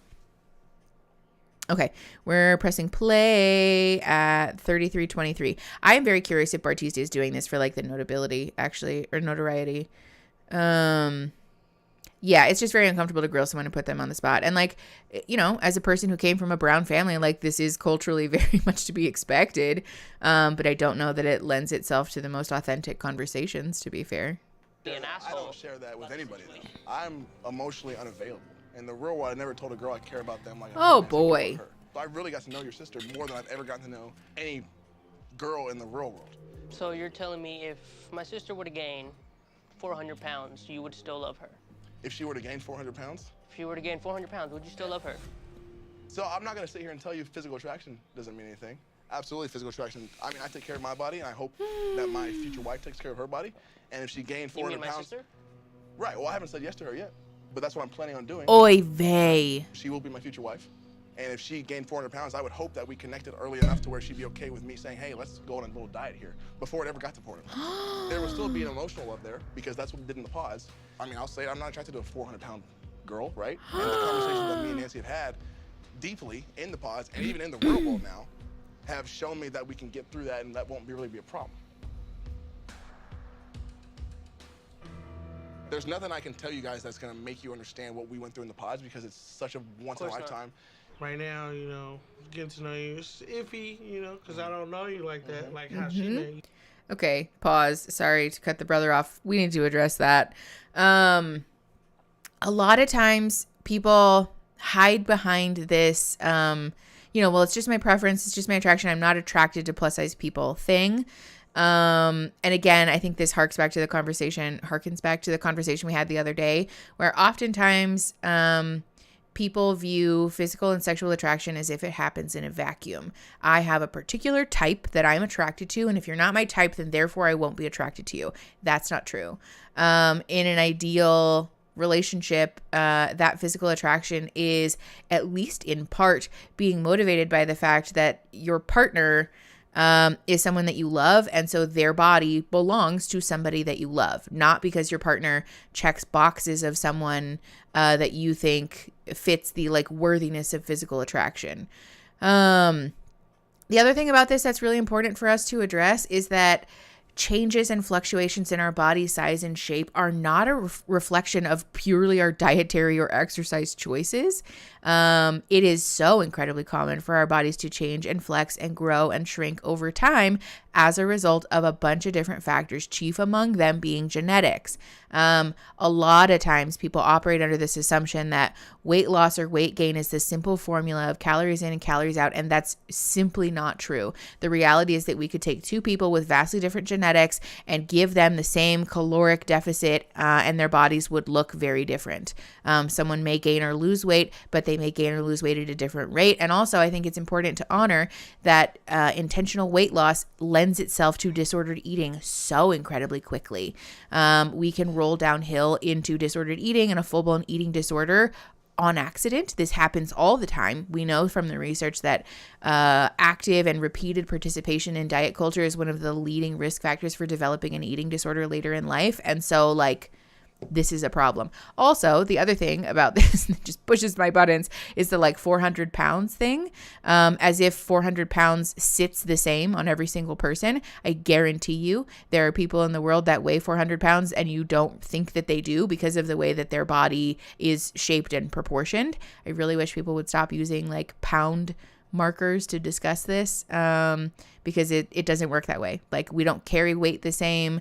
Our height and our genetics and our proportions and our build all impact ultimately what adds up to a person's size and shape. And so, like, also for what it's worth, Nancy could very much gain 400, 500, 600 pounds, and that not meaningfully change like her first of all, worthiness. It doesn't change her worthiness, but also that it might not look the way that Bartiste has a mental image of in his head.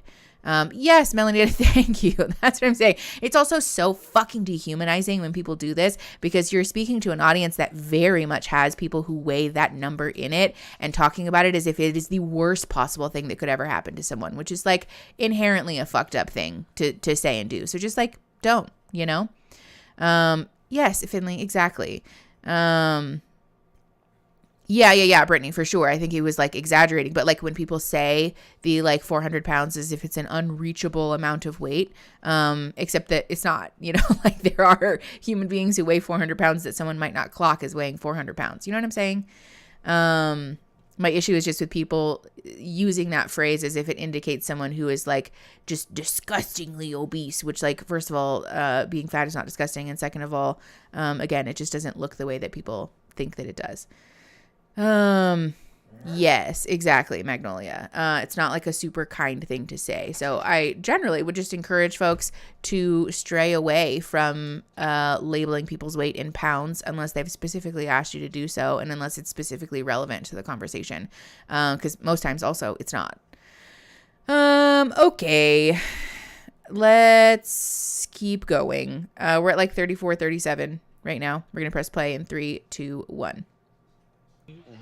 But, you know, I'm looking forward to new beginnings, you know, and yeah, Magnolia, I hear that. Approved, Please take care of yourself. I'm not just going to fold over you and tell you, okay, but, you know, I'm going to deal with it, and, you know, we're going to hang out and chill. And that's how I be with my sister, so that makes sense. I appreciate the honesty. Yeah. And you're probably the same way. Yeah, I think Steve and The Jesus face he gave him, oh my God. Yeah, they're protecting their sister, the only sister that they have, but I feel like the brothers are definitely starting to like me. And I'm looking forward to meeting her mom.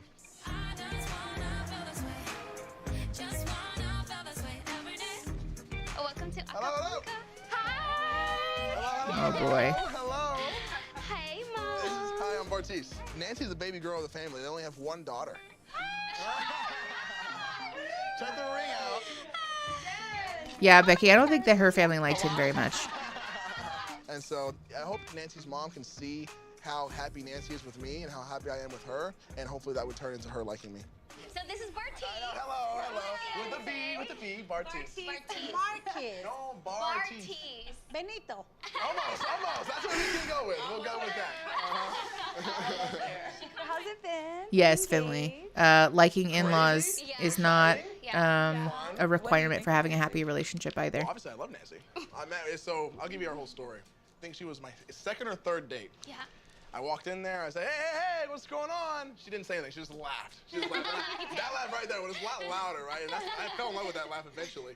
But I think we connected on like what we're looking for, and we both said that we want kind of like a best friend, and that's what she grew into. So after 9 days, I proposed, and she said yes right away. Legward, yeah. I think I fell to the ground. I like danced, and then I was like, okay, can I say something now? I blacked out. And then you blacked out. Yeah. Oh boy. What do you have planned for my daughters? What's your goal? What you got to offer her, or what are your plans for her? Plan is for us to have that amazing life together. Because I want things to work. I want things to mesh. So you'll be able to afford her and take care of her financially, and do you have a lot of debts? Some gender roles questions. I have student debt from college. I graduated okay, that's college fair. That's a in valid question, honestly. 2018. Did my master's, so that was, I'm at like 12,000 there, and then I have like, I think I have like 2,000 left on my car to pay off. Less than $15,000 total, which we talked about. Yeah. We don't like to give money away at an interest or penalties and all that. You know, if we don't have the cash, we don't buy it, or we're not gonna go and put money in a car, which is a good thing. I support you. Mom is living in Gendertown. To be fair, this is like culturally very I feel like it should common. Be forever. Right. For me, I could tell you that experience. I got my own business. It's a bail bond, and I've been doing this about over 15 years now. I learned how to read people. I'm watching you. I'm observing you. Good. Because I could tell. Yeah, it's from also your eyes, Texas. you're lying when you're talking and you're trying to be somebody else that you're not. Okay. She works with criminals. Okay. Chantel, that's fair. Yeah. Over here. Wanting to see if he's attracted to her because she's wealthy. Fight because she couldn't fight. I said, yes, you will. You're going to learn how to fight. There's a problem in her marriage. I'm always going to be there by her if you need defense or something, you know. I don't want to scare you, but, you know, I'm that person. I'm nice. I'm very caring, very loving, but you don't want to see me mad. Oh, boy.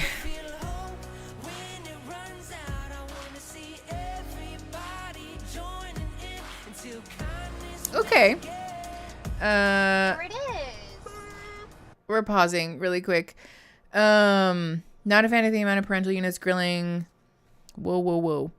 Grilling men about taking care of their. Yeah. I think that's also an important thing to address here, that like in relationships, regardless of whether a heterosexual or not, it's ideal that partners be committing to care for one another rather than one partner being a caregiver for the other partner. The bail bond situation is interesting. I don't know. I think, again, this is one of those situations where multiple things can be true at the same time, because I do understand a parent wanting to make sure that their child is making safe legal and financial decisions, but also safe emotional decisions, and that Nancy is an adult woman and is ultimately the one who is responsible for making that decision on her own. Yeah, it's a cat and Aaron cam. You know your legs are on camera, right? You didn't know his legs were on camera. Do you want me to move it? Here. No. Let me see if I can scooch it. Don't worry, that's why I put these bad boys on. It's really fine. There. I took that camera over. Oh, look, they're That's more. fine. Yeah. Again, I think this is a situation where multiple things can be true at the same time. So, Aaron, leg review. Katie said it's okay. He's in socks. Yeah. Yes. In regard to the fat phobia conversation, there's very much layers to that. And I think fat phobia is also more pervasive than people think it is.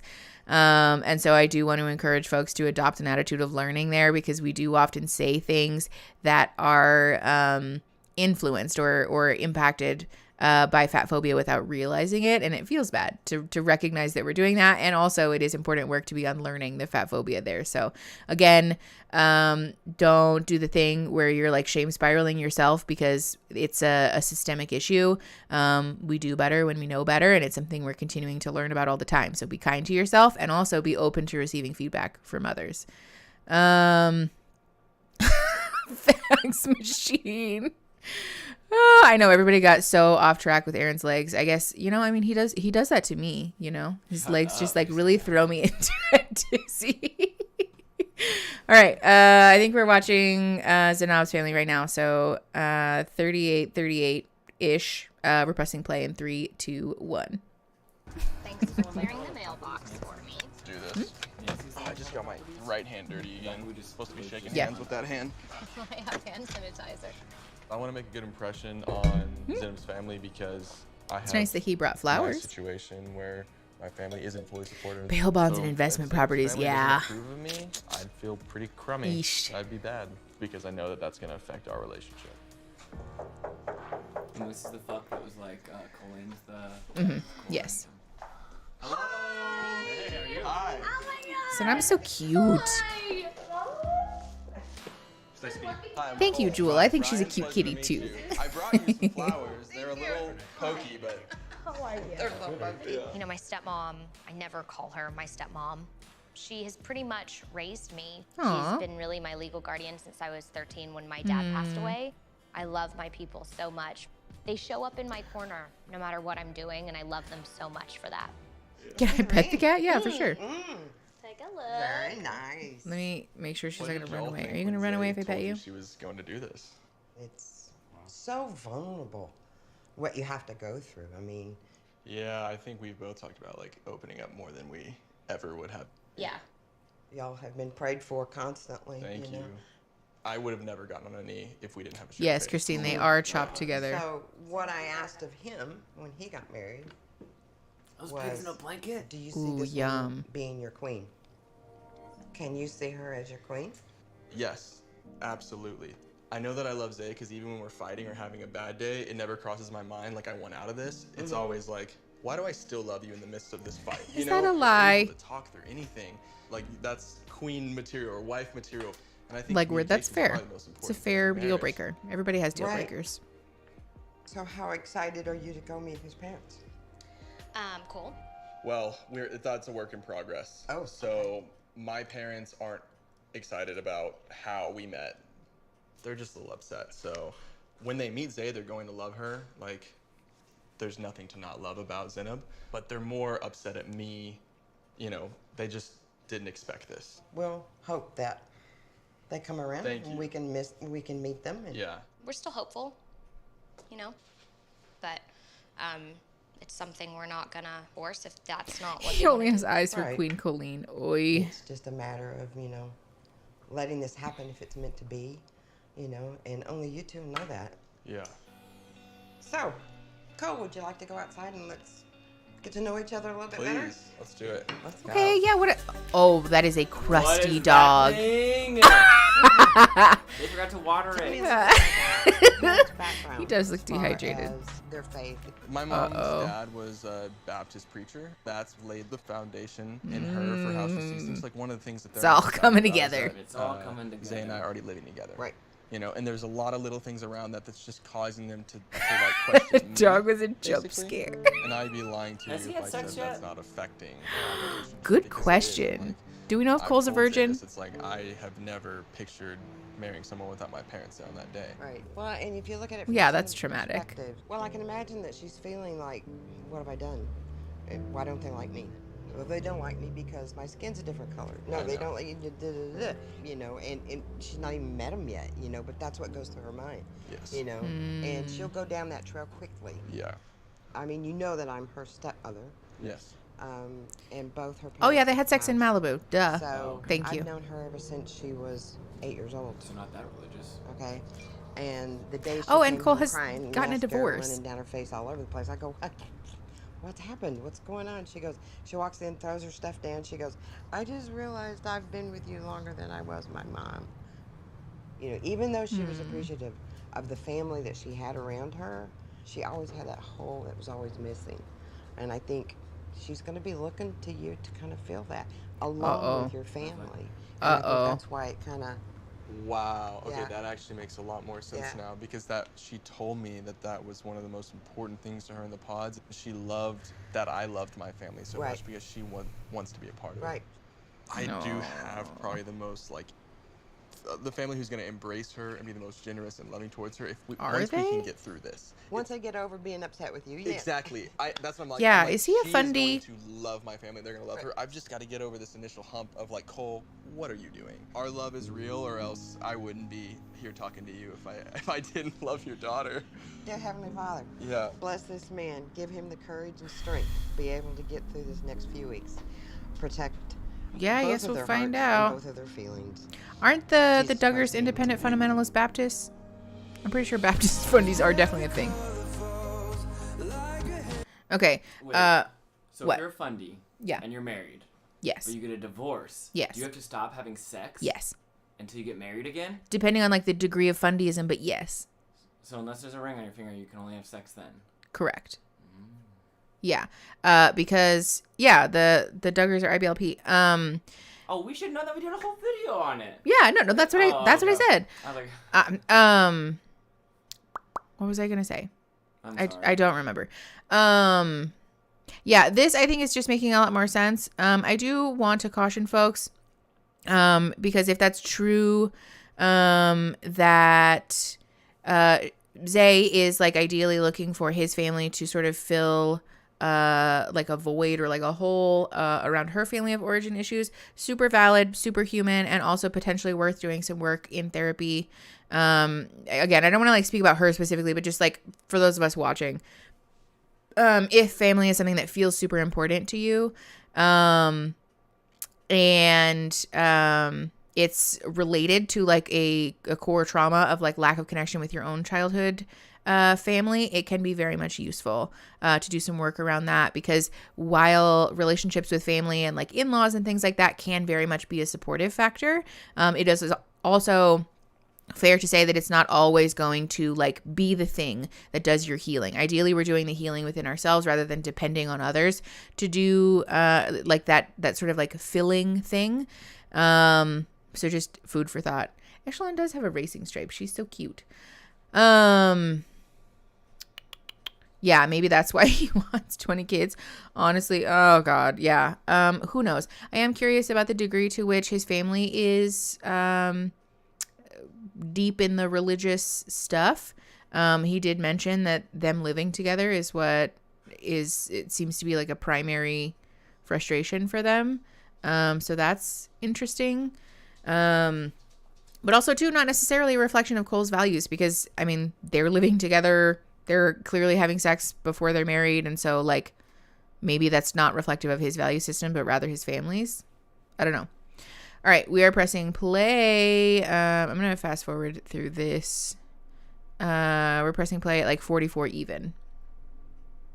Yeah, no, definitely. I feel for her too. Like, I think this is again, a very human thing. A lot of us do this.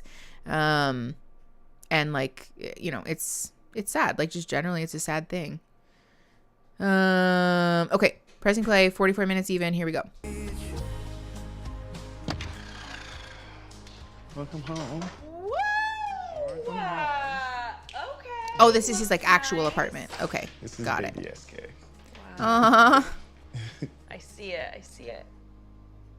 What is Fax machine. It's just like yeah, I know. it's like I know you didn't from make the phrase Nigeria. up. Traditional thing. You just use it to like bless something. Like clean the spirits out, the Yeah, demons? yeah, something like that. Well, not Nice. demons, but Does he still have the ticker on his the sticker on his TV? It's like cute that he's really tried to like decorate, you know? But also That is I'm some, like, adult man like, shit. SK really loves velvet. Like, it's really weird. Is that weird? I swear every day he's wearing velvet. Oh. He's got a velvet bed, he's got a velvet couch, velvet bar stools. I'm like, He does have a lot of velvet. That's kind of interesting. yeah. He's never Yeah. gonna wear velvet again when he hears me say that. my lease is up in September. Okay. But at least it's still in time for me to like make the move to school and everything. So move to school, will be like, Yeah, all the those- vibes aren't good, but they're not necessarily purity culture. I know, Celine, I'm obsessed with Velvet too, so unapologetic about that. Yeah, that's true. Velvet is really soft, and for sensory stuff, it's I nice. think that I would probably keep my own house. Yeah, that's my so own funny, Tori. You have the apartment. opposite I experience like with Velvet. The convenience, living next to the mall. Plus, it's close to work for you. It's very close to my job. Okay. Okay. So that's what makes it easy for me. Okay. Valid. I don't like commuting too much, so there's no reason for you to keep this apartment. So you keep your place. Yep. And we just kind of shuttle back and forth. One of the things I'm grateful for is I did get a full ride scholarship for school, so there Nice. won't be any student debt. Mm-hmm. But Love that. I'll definitely have to reduce my expenses and live like a student. I'll say, like, I am so proud of you for all your school and stuff, but like for Oh, my boy. life, like I definitely don't want my quality of living to suffer. Katie, me too. I would have a hard time giving up my place. I know that like probably sounds really bad, like whatever, if you're hopelessly in love, then like it shouldn't matter how you live. But I feel like I work really hard to Chantal, it's a fair question whether she's really You ready know, for commitment or not. be independent and live how I want to live and take trips and, have a nice dinner. And I don't spend that All much your money. school and stuff. Okay, I'll rephrase. It's relative. Like, yes, I go to Whole Foods all the time. I don't look at a price. Nail salon. Valid. Hair. My hair costs about $500. Facials, massage, chiropractor, personal training. It can be expensive to be me, but I just would hope Oh, that no. quality of life would not suffer. Would I like the fairy tale traditional, we get married, buy a house, have a kid, split finances? Yes, that is ideal for me. But Mhm. none of that is gonna come for us for like 2 or 3 years because SK is not going to be working. He's going to be going to school full time in California, where it's like way more expensive than living in Dallas, Texas. And I Okay, hold on. To be fair, I'm seeing a lot of hate for Raven in the chat. First of all, combining finances is not a thing that you have to do in relationships.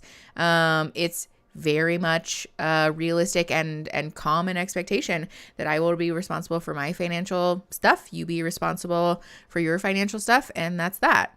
I think it's important for people to like see conversations like this because also, does Raven have a like high like quality or like maintenance sort of situation? Like, yeah. And also she is the one who is financially responsible for that. Like she is the one who is spending the money on her hair, her facial, her nails, her personal training, and all of those things. And like, that's her prerogative as an adult woman who has the money supposedly to afford that, also for what it's worth, $500 for a haircut. I know that sounds insane. But for folks with curly hair and particularly people of color, finding a hairstylist that like actually has the skill set to appropriately cut and style and dye your hair is more difficult than you would think it is, and those services come at a premium. Just for me as a white lady with regular like curly hair, I can spend $300 on a haircut because finding someone who cuts curly hair effectively and doesn't make you look like bad is expensive. So I think also keep that in mind. I think there are some questions to be asked about like the willingness to compromise, she does seem like she like pretty immediately was like, oh, just give up your apartment, which, whatever. But also I want to encourage folks to honor that everyone makes their own, norms in their own relationships. There's no one set way, to like have a breakdown, I guess, or like a divvying up of finances and responsibilities and things like that, Yeah, Angie, exactly. Like, when we can find a hairstylist on any street corner, of course it's easier to find inexpensive hair cuts and colors because that service and that industry is much more competitive. And so they lower prices to like remain competitive. Yeah, he did offer up that the lease was up and that he was planning on moving for school, which is fair, you know? So maybe it does make sense for him to move. But again, I think this is just one of those issues where like potentially there is more judgment for somebody like Raven than there is for somebody like SK. And like potentially that's informed by societal ideals that don't always have to be applicable. Yeah. Linz, exactly. I'm sure, I know you guys, I'm sure it gets worse. I guess we'll find out. But still, I do want to encourage folks to be doing unpacking about our automatic beliefs in terms of relationships and finances and things like that. Okay, we're pressing play at like 47:31 in 3, 2, 1. I know SK is going to be as like financially independent as he possibly can, but now I will have 2 people with 1 income. I'm not asking for anything crazy, but I definitely was looking forward to at least having a better lifestyle than I have now upon getting married. As far as I'm concerned, you know, like it's an interesting way to phrase it. With, you know, I'm good to take care. Oh yeah, of, he did tell her about school in the pods. Whatever we decide to split as far as bills. I'm also fine taking care of everything I need to take care of with school. I want to do this as, you know, like effortlessly as possible for you. If we're getting married, like I think that even if you're not living in Dallas, we should both be paying the rent of where I'm living. One, that's fair. I think hear that. That is fair. I think the biggest thing I'm nervous about is just Raven not being so compromising when it comes to certain things. Early on in the pod, I was very upfront about, you know, hey, I'm going to be going to school. Things might not be, you know, all rosy and dandy. I do have some financial cushion to fall back on, but you cannot expect me to be able to, you know, provide or support in every way that I will be able to. Jennifer, the rose-colored glasses thing is so real. I know I asked someone else to leave their dreams to join your dreams. It really is a big ask. However, I'm ready to do everything it takes to make her feel comfortable. But at the same time, if I need her to compromise on certain things, I feel like it's only fair. Yeah, I think that's super valid. Pause. And also, I think it's important that SK be able to communicate that effectively, because the conversation that we just witnessed, I would not have absorbed that that was what he was looking for. So hopefully that's a conversation that happened off camera, you know? But I think, again, it is a fair expectation to want compromise in your relationship, you know? And it's also important that we be able to like voice that and effectively communicate that to our partner. I'm confused why he needs to pay rent for her apartment when he isn't living there. Vintage Cassette, I think they were talking about when they ultimately move in together that they would split the cost of rent. Hopefully. I'm hoping that that's the arrangement, because that doesn't make sense for him to pay rent for a house that he's not living in. 2 years of long distance is a lot to ask of any newlyweds. Oh, are they like well and truly living long distance? I thought she was moving with him. Oh no, I guess she has to work. Yeah, because he's at Berkeley, huh? Interesting. Even if you're not living in Dallas, she wants him to pay the rent. Interesting. Why? Yeah, that's odd. I don't really understand that.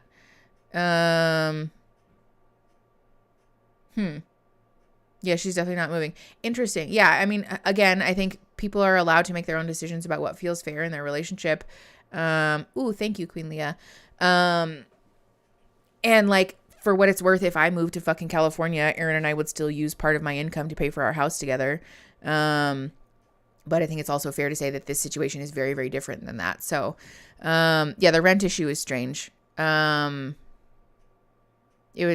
It's strange that he would go on a marriage show right before moving out of the city. To be fair, the pipeline for these shows tends to be pretty long.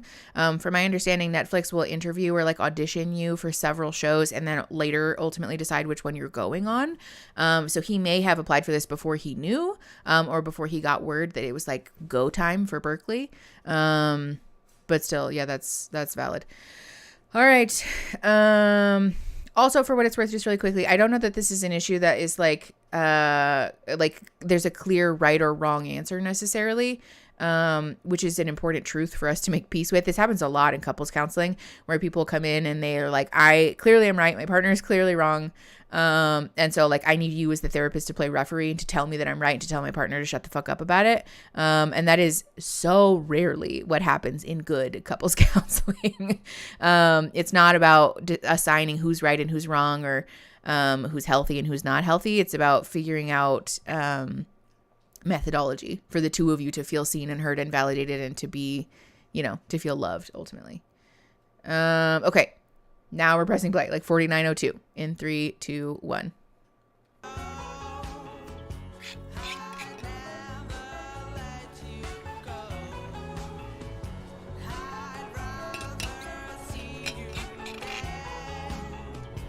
You going? Hold on. We're going to pause because I'm going to kiss my husband goodbye. Yeah. Hold on. Mind your business for 1 sec. Come here. Love you. Okay? Have fun. Thank you. How's cat cam going? I'm back now. Cat cam's going good. She's looking right at the camera. What a star. I think my webcam's better than yours. That's so rude and potentially true. No, I'm just kidding. Yours is blowing up. Yours is good. Yeah. That's true, actually. Love you. Love you. Yeah, I have to hide us smooching, you guys. I don't like being on camera for that.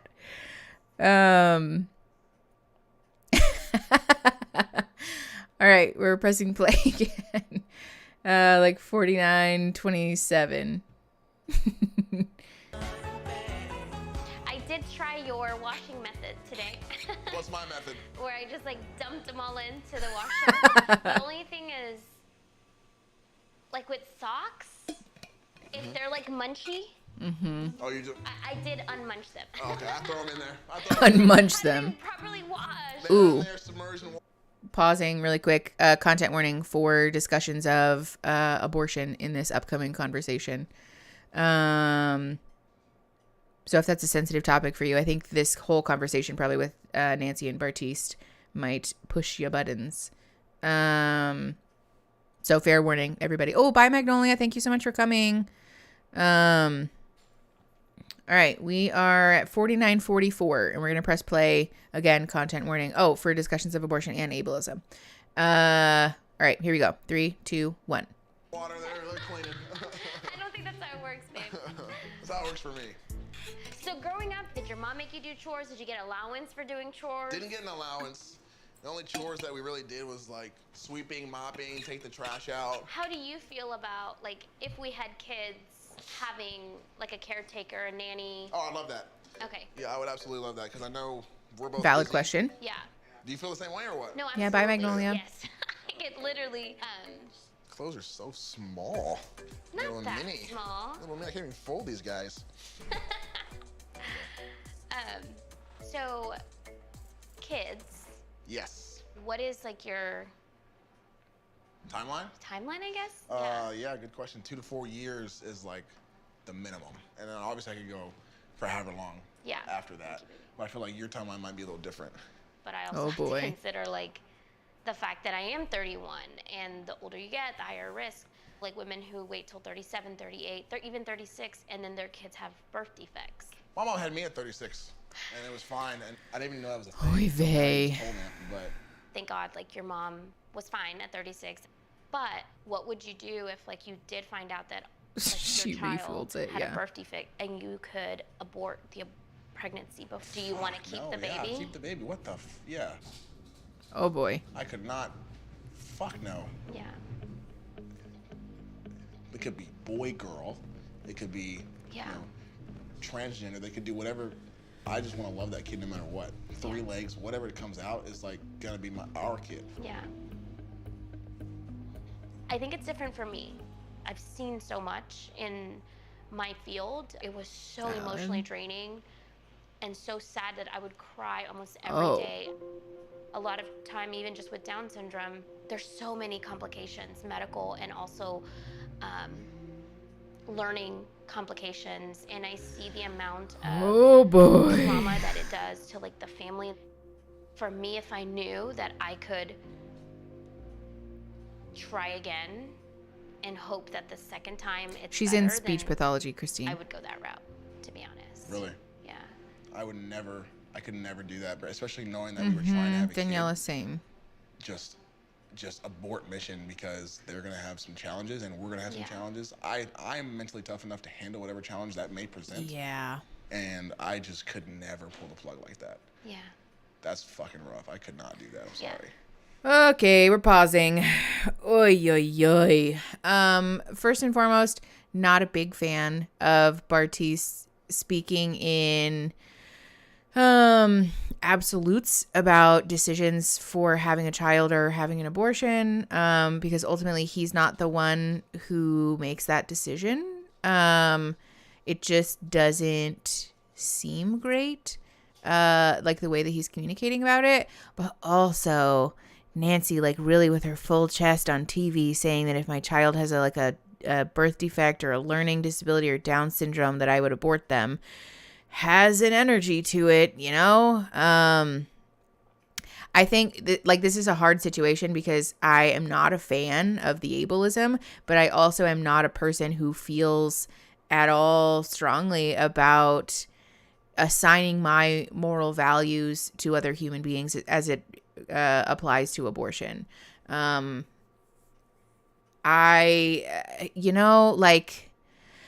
don't, like I said, I just don't feel good about assigning my moral values. Like, would I guess it's irrelevant because I'm not having kids. Yeah, I'm Lindsay. I just don't. Yes, Leslie, this is like a messy, tricky issue. And again, I want to remind folks that there's not a clear right or wrong answer here. And I also want to caution folks in the chat against communicating with one another as if there is a clear right or wrong here, because I don't know that there is. It is true that being parents to a child with disabilities or a child that is chronically medically involved can have negative impacts on the mental health of parents and primary caregivers and family members. And so that's an important thing to honor. And again, I think like the ableist attitude that like a child is not worthy of life because of their genetic or medical issues is also a hurtful thing, especially for folks with disability to hear. That's so incredibly traumatizing because there is a lot of ableism in the way that our society is functioned. But yeah, I mean, Summer, that's a valid point. I don't want people who don't want to raise disabled kids to have them, because that is also a very traumatizing and painful thing for a child to grow up knowing that they were unwanted. But again, yeah, like we could go round and round about this issue all day. I first of all do very much want to encourage folks to take care of themselves because this conversation is really, really heavy and it's a lot. And I think ultimately like private medical decisions are our own private medical decisions, you know? Yeah, me and autistic hearing. Yeah, Tori, that's exactly what I mean. That like this is a really difficult thing to hear, especially as a person with neurodivergency or disability. It's just a really, really shitty conversation. Oh, it gets worse. Oy, oy, oy. Also, you can have a baby that's perfectly healthy in the womb and then something happens. Yeah, that's a super valid point, Christine, that, which also like happens all the fucking time. And also too, for what it's worth, I think an issue that a lot of folks don't consider about becoming parents, because the reality is that the vast majority of us will encounter a disability at some point in our lives, especially if we do live to be, of a certain age. Disability is something that affects everybody, and we like to think that it doesn't if we're like healthy at the moment. And so like I can sort of escape ableism and discrimination based on ability. But like, Finn, as someone who is disabled, I feel like if you're intentionally getting pregnant, you should be aware that your kid can be disabled. If you wouldn't have a kid that's disabled, then don't have kids. I hear that. I think that's super fair. Again, I hesitate to say like wholeheartedly, full chest, like don't have any children if you're not willing to be a parent to a disabled child, because ultimately it's not my choice to tell someone else whether they can or should get pregnant or whether they can or should have an abortion. It leans into like pro-life attitudes really, really quickly. And like ultimately this is just a super complicated issue that I don't think has like a perfect one size fits all answer. She believes she has the energy to have 10 kids, but not one to have disabled kids. Valid point, Hannah. I'm extremely pro-choice, but also anti-eugenics. Yeah, Autumn, that's super valid. I think that's like a fair way to sum up the issue. For example, people can get a TBI. Yeah, exactly. And like old age and injury and like all those types of things very much affect the way that our bodies physically function. Yeah. It is just a crappy situation. Again, I want to encourage folks to take care of yourselves and honor your sensitivity in terms of this conversation. And also to be respectful to those in the chat, because again, this is not an issue that has a perfect, clear, one-size-fits-all answer. All right, we're gonna watch more of this shit. I love it. This is so good. 52-16. We're pressing play in 3, 2, 1. I mean, obviously, it's not just my decision. Mm-hmm. I'm a very reasonable person. Yeah, the whole abortion thing, I couldn't. No, yeah. What about like unplanned pregnancies? I mean, on my stance on that is like if it's unplanned and you're like youthful and still learning, I think you can get one pass. Yeah. Right. If you're not financially ready for it, right? If there's no way the family Bartiste, can take it's care none of your business. It's just gonna be a terrible situation. Oh, yeah. I think you get one pass, but you can't do it again. I was young, I was dumb, whatever. I think you have a pass. If I was a parent, I would tell my kid, hey, listen, we're gonna go through with this like one time. Don't fuck up again. Oh my God. I don't think that there's like a number that you can just say like, oh, one time Oh, to fuck up. Bartiste, don't say that. Because like, what if the second time you get raped? Oh, well, that's a different fucking story. And then Oh the my third God. time you have sex with someone who poked a hole in the condom because they wanted to spread their seed. I don't know. Those two scenarios you just brought up, I think those make sense to where it's no longer unplanned, like this is like a traumatic event. So then I think there's no number there, but if it's just purely unplanned, like, hey, I had sex and now I'm pregnant, I think after one time you should learn your lesson. Yeah. What about Oi. This is what I'm talking about, where like I struggle to say that's not a valid reason to have an abortion, because then people like this hop on this train really quickly of saying, okay, well then what about this? Well, what about this? Like this isn't a valid reason and this is a valid reason and that's not a valid reason. And now we're really prescriptively speaking about the healthcare decisions that people are making, that marginalized people are making, which gives me the ick. Like I feel how I feel about the things that Nancy said. I like have some differing moral views about that. And also I am the one who gets to make medical decisions about my own body. I don't feel great about assigning something that's like allowed or not allowed on this particular issue, because people with uteruses are already having their bodies legislated to such a high degree in this country, especially. And it just, like, I think it's also worth noting too that like the complications associated with proving the validity of these certain issues, like, I don't know, like the poking a hole in a condom thing, like that could end up in like a condom ripping and not appearing as though someone poked a hole in it. And so then like in Bartiste's eyes, that's not a valid decision to make. You see what I'm saying? Like this, facts machine. I think that's a fair line to draw, that like if you're not the person who's going to be affected by the pregnancy and you're not carrying the pregnancy, actually, no, that's not true, because that's kind of transphobic, actually. Trans women are still women, and like also I think have a seat at this table. And so just because they don't have a uterus doesn't mean they're not allowed to make that decision. Angie, I hope picking up your son from school goes well. Thank you for being here for the live. This is getting worse, Queen Leah. My God. Generally, though, I think I feel comfortable in saying that I don't like Bartiste's discussion of this issue. I super don't like that he's trying to prescribe his moral values to Nancy. B, how do you feel about that? Plan B, I think Plan B is different. I think Plan B is like a. Thank you, Angie. I'll see you tomorrow. I have bought Plan Bs. Definitely done that, and that's. I mean, I don't think that's comparison to abortion. I don't think that compares into to the like, thick of the it very life much. being there and just pulling the plug. I think that's like a hey, in the moment. I bought Plan Bs after using a condoms because I'm like freaking paranoid. Yeah. Right? It's more of a paranoia kind of thing, you know. Yeah, Lindsay, me too. Why? I think I have no say in like anyone's body. If you need to have an abortion for whatever XYZ reason, have it, you know? Yeah. That's fucking deep. That was one thing that I think growing up, I wish my parents would have been more comfortable with. Yeah, Like Plan B is different because Bartiste has used it. Which, to be clear, it is different. Pause.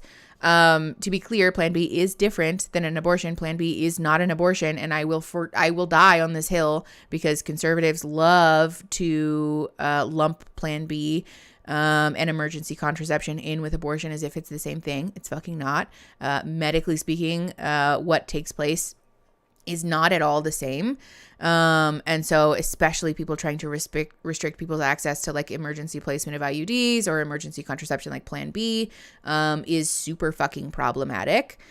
So like let's all just sit in that truth. But also I think Bartiste's comfortability in validating decisions that make sense to him, but like if it doesn't make sense to him, then Bartiste feels comfortable being like the abortion police about it.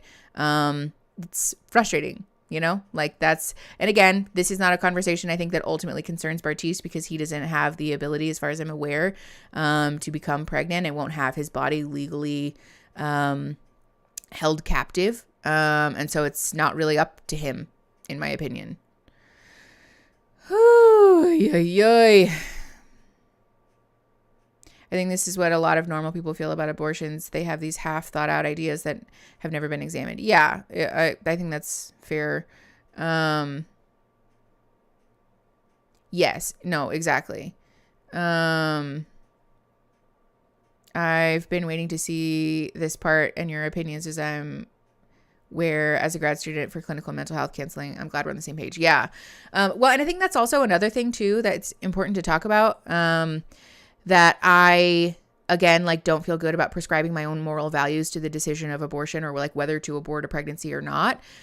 Because in the work that I do, ultimately, if a client showed up to session and said, I did genetic testing for the pregnancy and found out that they have a birth defect and so therefore I'm aborting the child, that's none of my goddamn fucking business. Like, it's not my place as a provider and as a safe space, as a clinician, to be telling people, well, actually, I don't think that's a good idea because X, Y, or Z, especially if the person has already made up their decision. And so, like, I do lean towards ultimately just honoring that someone's private medical decision is their private medical decision to make, because like in the work that I do, while I may feel how I feel about it, it's not my place to judge, and it's certainly not my place to assign my own moral beliefs, because then again, like, we're potentially providing people services that are not safe for them. Like, I've obliterated the trust in that therapeutic relationship, and so like that's a problem. Like legally, morally, ethically, I'm like duty bound to provide a safe therapeutic environment for my clients. And if that requires me to shut my mouth about political or moral beliefs, then like, like I said, I feel how I feel about it. And like, I have my own moral compass on that issue. But it is also not okay for me to prescribe that to my clients. And so I hope that helps to make more sense of why I'm like speaking about it in the way that I am. For what it's worth, if someone did express like fear or confusion about that being an ableist thing to do, then we can very much have that conversation. But again, I also have to tread very lightly as the clinician in the room, because I want to be careful to not prescribe my moral value. We can very much have an objective conversation about, is this an ableist decision? Is this something that you feel good about based on your own moral values? And I can practice holding space for someone there.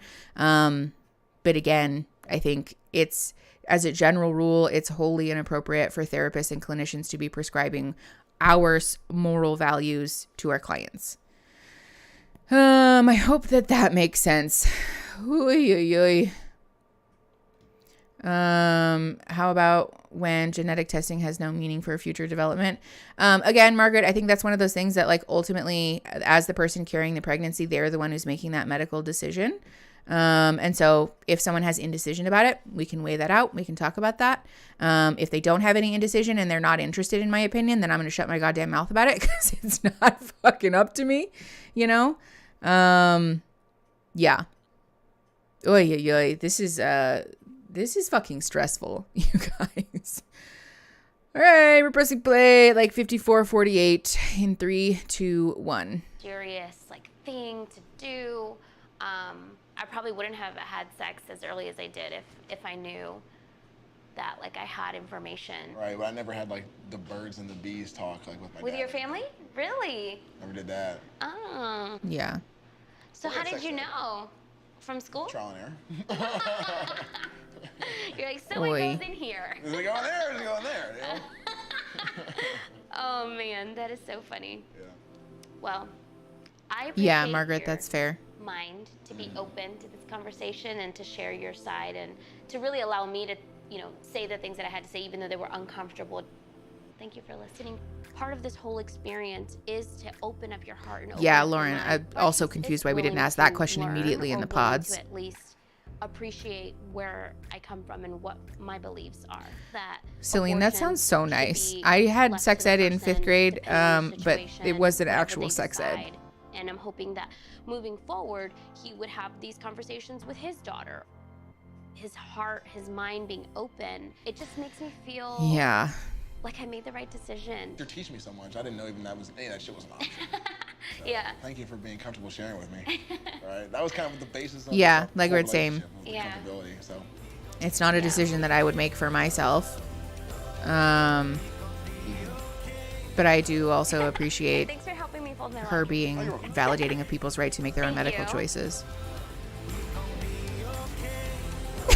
Fax machine.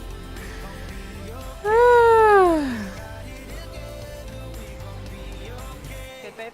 Oy, oy, oy. Doing good. Yeah, I think, well, also too, just to pause really quick, I think these are questions that probably would have been really useful to have a conversation about in the pods. Because like these are pretty deal-breaking issues for a lot of people and we just chose not to talk about it. Like that would have been my first like 3 questions. Like 1, are you homophobic? 2, are you pro-choice? And 3, are you a conservative? Because those are all deal-breaking issues for me. Okay, we only have 7 minutes left. I was trying to hold it, but y'all, I gotta pee. I have to pee so bad. So I'm gonna pee and then we will be right back. Okay. Let me put up, thanks for being so respectful with a really difficult, yeah, V, for sure. I'm confident that I didn't navigate it perfectly, but, you know, I'm doing my best. It's, like I said, it's a difficult issue, so, all right, I'm doing the potty dance, so I'm going to go pee. I will be right back. Give me 2 minutes.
Hello, friends. Thanks for waiting. I feel so much better. Whoo. Here, you come over here.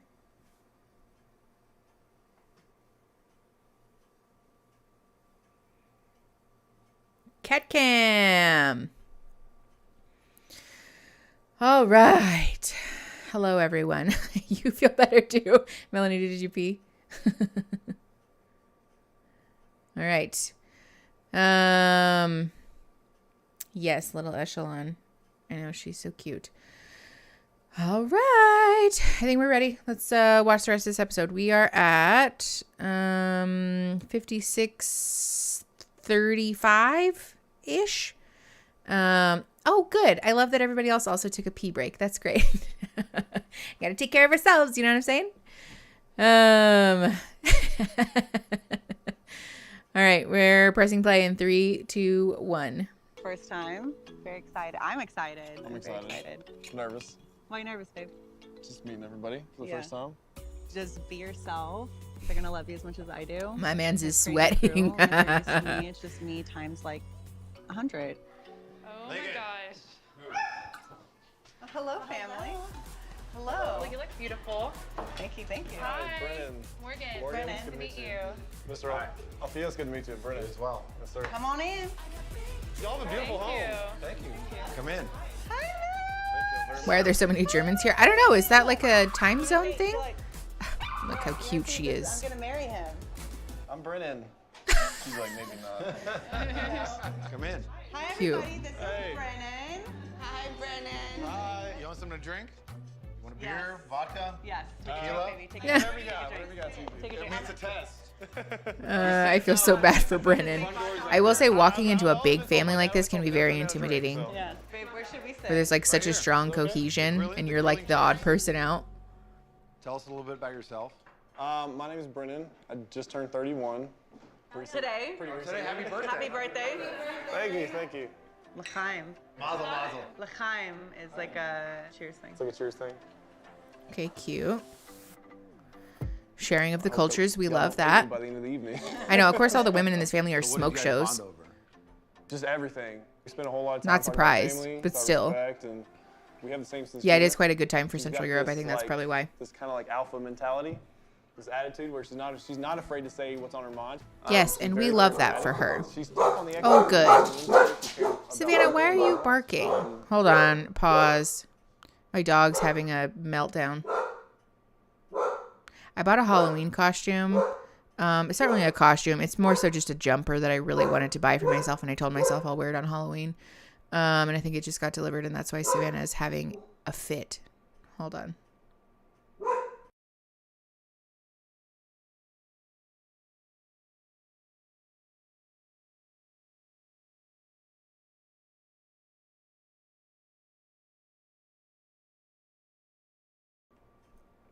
All right, I think she's calm now.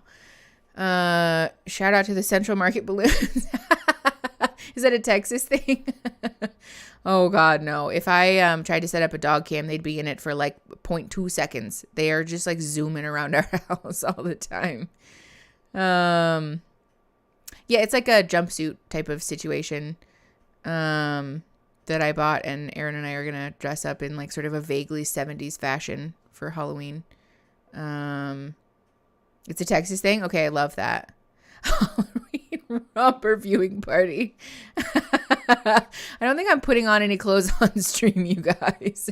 Yeah, sure, I can show you guys what I bought tomorrow after I've unpacked it and made sure that I like how it fits. Oh, is he newly sober, Legward? Is that a thing? I didn't catch that. Yeah, I'll definitely show you guys my jumper tomorrow. Or jumpsuit. I keep calling it a jumper. It's a jumpsuit. I'll show you guys. Hopefully it's cute, because I bought like 3 other outfits and none of them were like giving the vibes that I was looking for. So yeah, does anybody know if Brennan is sober? Is he in recovery? Anyone? I don't think he said that. Okay, yeah, I don't think so. I didn't hear that anyways, but also my dog was screaming. So, What's this about sobriety and rompers? Separate issues. I know, Lexi, Mod Goth is so cute, but also everything is always sold out in my goddamn size, which is so eternally frustrating to me. They have like a bunch of like very femme clothes, which make me deeply uncomfortable. And the things that like sort of walk the line of like what I'd be comfortable wearing, always sold out, always, which is frustrating. Yeah, Finley, that's what I was just thinking. How did he make it through this show when everyone's obliterated drunk all the time without being just wicked uncomfortable? Okay. 58:31-ish. We're going to press play in 3, 2, 1. She's just a very, very good person. Well, that's very sweet. I definitely feel like I'm super in love with her. I just like feel so comfortable and like so secure in me. Like I don't feel insecure ever when I'm around him. The sweaters and shoes sell out so quickly. Yes, they do. And he said yes, and I was like, "What's your favorite thing to make?" And he said shakshuka. You said that? Yeah, I was like, "What?" I would never think that looking at you. I told you, I love food. I've eaten every kind of weird food there is. That's something I told her. Aww. Which is, I love food. And to me, I really love food. Let me express that. It even surprised me. Like, I love food. I feel like the best way to learn about cultures and stuff is through food. Do you guys have any concerns about, different culture, religion? I like Brennan. Maybe I'm biased, but I like Christian Brennan. Versus also, Jewish, we're turning off cat cam for the Israeli. time being. Culture and heritage are really important. And that's why I asked her if I needed to take a class because I don't know anything about Judaism or the Israeli culture. I think good we for identify him. as more Israeli than Jewish. So we're Israeli culture, Jewish is just a religion. Yes, sir. So we're very open about the way we feel. Zero filter. Well, me and my family, we have zero filter either. Ariel, can you make me a drink? So He's we're very objectively blunt about awesome. everything we say, Brennan, so. I will say I love that he is like Alexa's hype man always. serious. I think it's sweet. That he ever considered marrying? No, sir. Never? Kind of. I mean, it was kind of on the table for one, but thank God that didn't happen. Well, what's your longest relationship? Longest relationship was about 3 years. Like, when was that relationship? Finley, that's incredible. That ended about a year I love and a half that for ago. you. Have you dated anyone since? I've been on dates. Yeah. But no, ma'am. We got to get rid of the ma'am and the sir stuff. It makes me feel I old. like it. He calls me ma'am. It's a southern respectful thing. I think it's very sweet. What about money ambitions? Have you ever been unemployed? No, sir. Not since I was like 14, I think. What do you do? I'm a water treatment Yes, Leah. The way she immediately defended him was sweet. I love it. Are you a car guy? I love cars. I mean, they're fun. I don't have a car. You didn't pull up on a horse, did you? He has a car. He doesn't have a car. Oh, I have an SUV. Yeah, I don't have a car. I have an SUV. Oh. Yes, sir. What's with the tense music? This isn't a tense I'm a moment. person, so a little nervous today, but it's okay. I'm from the Northeast and I love that ma'am and sir. I say ma'am a lot. One of my friends moved to the South and I have the tendency to pick up vocal things. Yes, Lindsay, why is the music like this? Y'all want to help me cook and the guys can do a little powwow? Baby, this is me throwing you the wolves now. Like, this is that moment. That's what I was like, is something bad happening? Alrighty. We're pausing. I am so tired of the show doing the thing where it's like, oh my God, the men are all going to hang out together. Ooh, dad's going to interrogate him. Like, literally, who cares? It's not that big of a deal. It shouldn't be that big of a deal. It should not be a thing where like dad's going to punch the fiance now. It's just like, it's not good vibes. No, the dad's not even being judgy. He's like being so chill. Like everyone in this interaction has been so calm and the show is like really trying to edit this to make it a tense or stressful moment and it's not at all. Yes, the gender thing for sure. Because also too, there's not really a way to like adapt sir or ma'am into a non-gendered term, which is problematic or like just a problem for me anyways. Yeah. I know Netflix won't let people be happy. Yeah, Finley, that's what I was thinking. Like a totally normal, as far as, especially on this show, as far as first family meetings are concerned, this is like real chill. Okay, we're pressing play. It is at like 101:20, like 101:18 maybe. 101:20. Here we go. Oh, is it Tiz? Folks, I do like folks. I say folks all the time. I like that. Your Grace. Oops, sorry, I pressed play without meaning to. My B. What I know about Alexa, she's not going to stay married to a chump. Oh my god, that was the end of the episode? Oi. All right, pause. I like how we paused it and then pressed play just for one sentence. I love that for me. That's so cool. Wowie. Ooh, mate in Australia. That's a fun one. I like that one.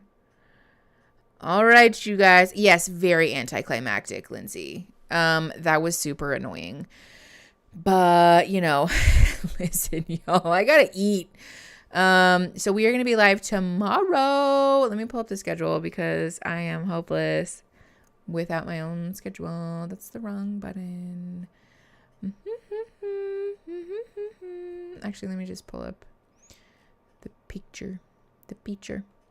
Okay, so today's Thursday, right? Jesus H, what day is it? The 27th. Thursday the 27th. Tomorrow, Friday the 28th, we will be live at 11 a.m. PST to watch episode 7. Why did I turn monetization off on this? That's so annoying.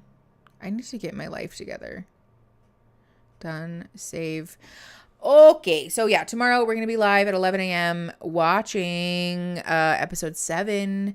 We're just going to do one day or one episode at a time because, it is Grey's Day. I forgot about that. I love Grey's Anatomy. I haven't watched it on cable in ages, though. It was a little stressful for me, so. Drink some ginger lemonade. Thank you, Christine. I've been drinking like bubbly things a lot. We bought some mango LaCroix and I had a cream soda the other day, which was delightful. So I'm a fan of bubbles generally. Brennan and Alexa are the only ones that have a chance, I feel like. So far, I will say Brennan and Alexa and Raven and SK are probably my like top bets for like, you know, are actually going to make it. Or have any semblance of healthy relationships. Oh my God, boba sounds so good. There's a boba place by my house that is the heat. I want to go get boba now. Thank you for reminding me. Please get caught up and then ship Kymelia because my heart. Oh, really? Wait, who is Amelia dating? Oh my God, say more, please, about that. I'm going to watch the free episodes on TV and cry from the cringe. Wait, it's your birthday, Banana? Oh my gosh, happy birthday. I love that for you. Happy birthday. I think birthdays are so special. Bye, Queen Leah. Brian coming back. Interesting. I'm so mad about boba. They're everywhere in Australia, but they aren't anywhere I live now. Aw, that's so sad. That I would be super, super upset. Ooh, look, Echelon has returned. Come here. I will show you the cat cam. Cat cam. Bow, bow. Look at this little girl. She's so cute. Bye from Flagstaff. All right, you guys. Yeah, we're gonna head out. I will be live again tomorrow at 11 a.m. to watch episode 7. Maybe I'll con my husband into buying me boba first. Amelia started dating the non-binary person in Grey's. Okay, be right back. Binging all of the episodes. Also, Christine and Finn, I'm going to message you something on Patreon after we're done here. Because I meant to message you yesterday and I forgot. So, heads up. Okay, Echelon has had a time. We're going to go. Thank you so much. I love you guys. And I will see you tomorrow for episode 7. Okay, bye. Say bye, Echelon.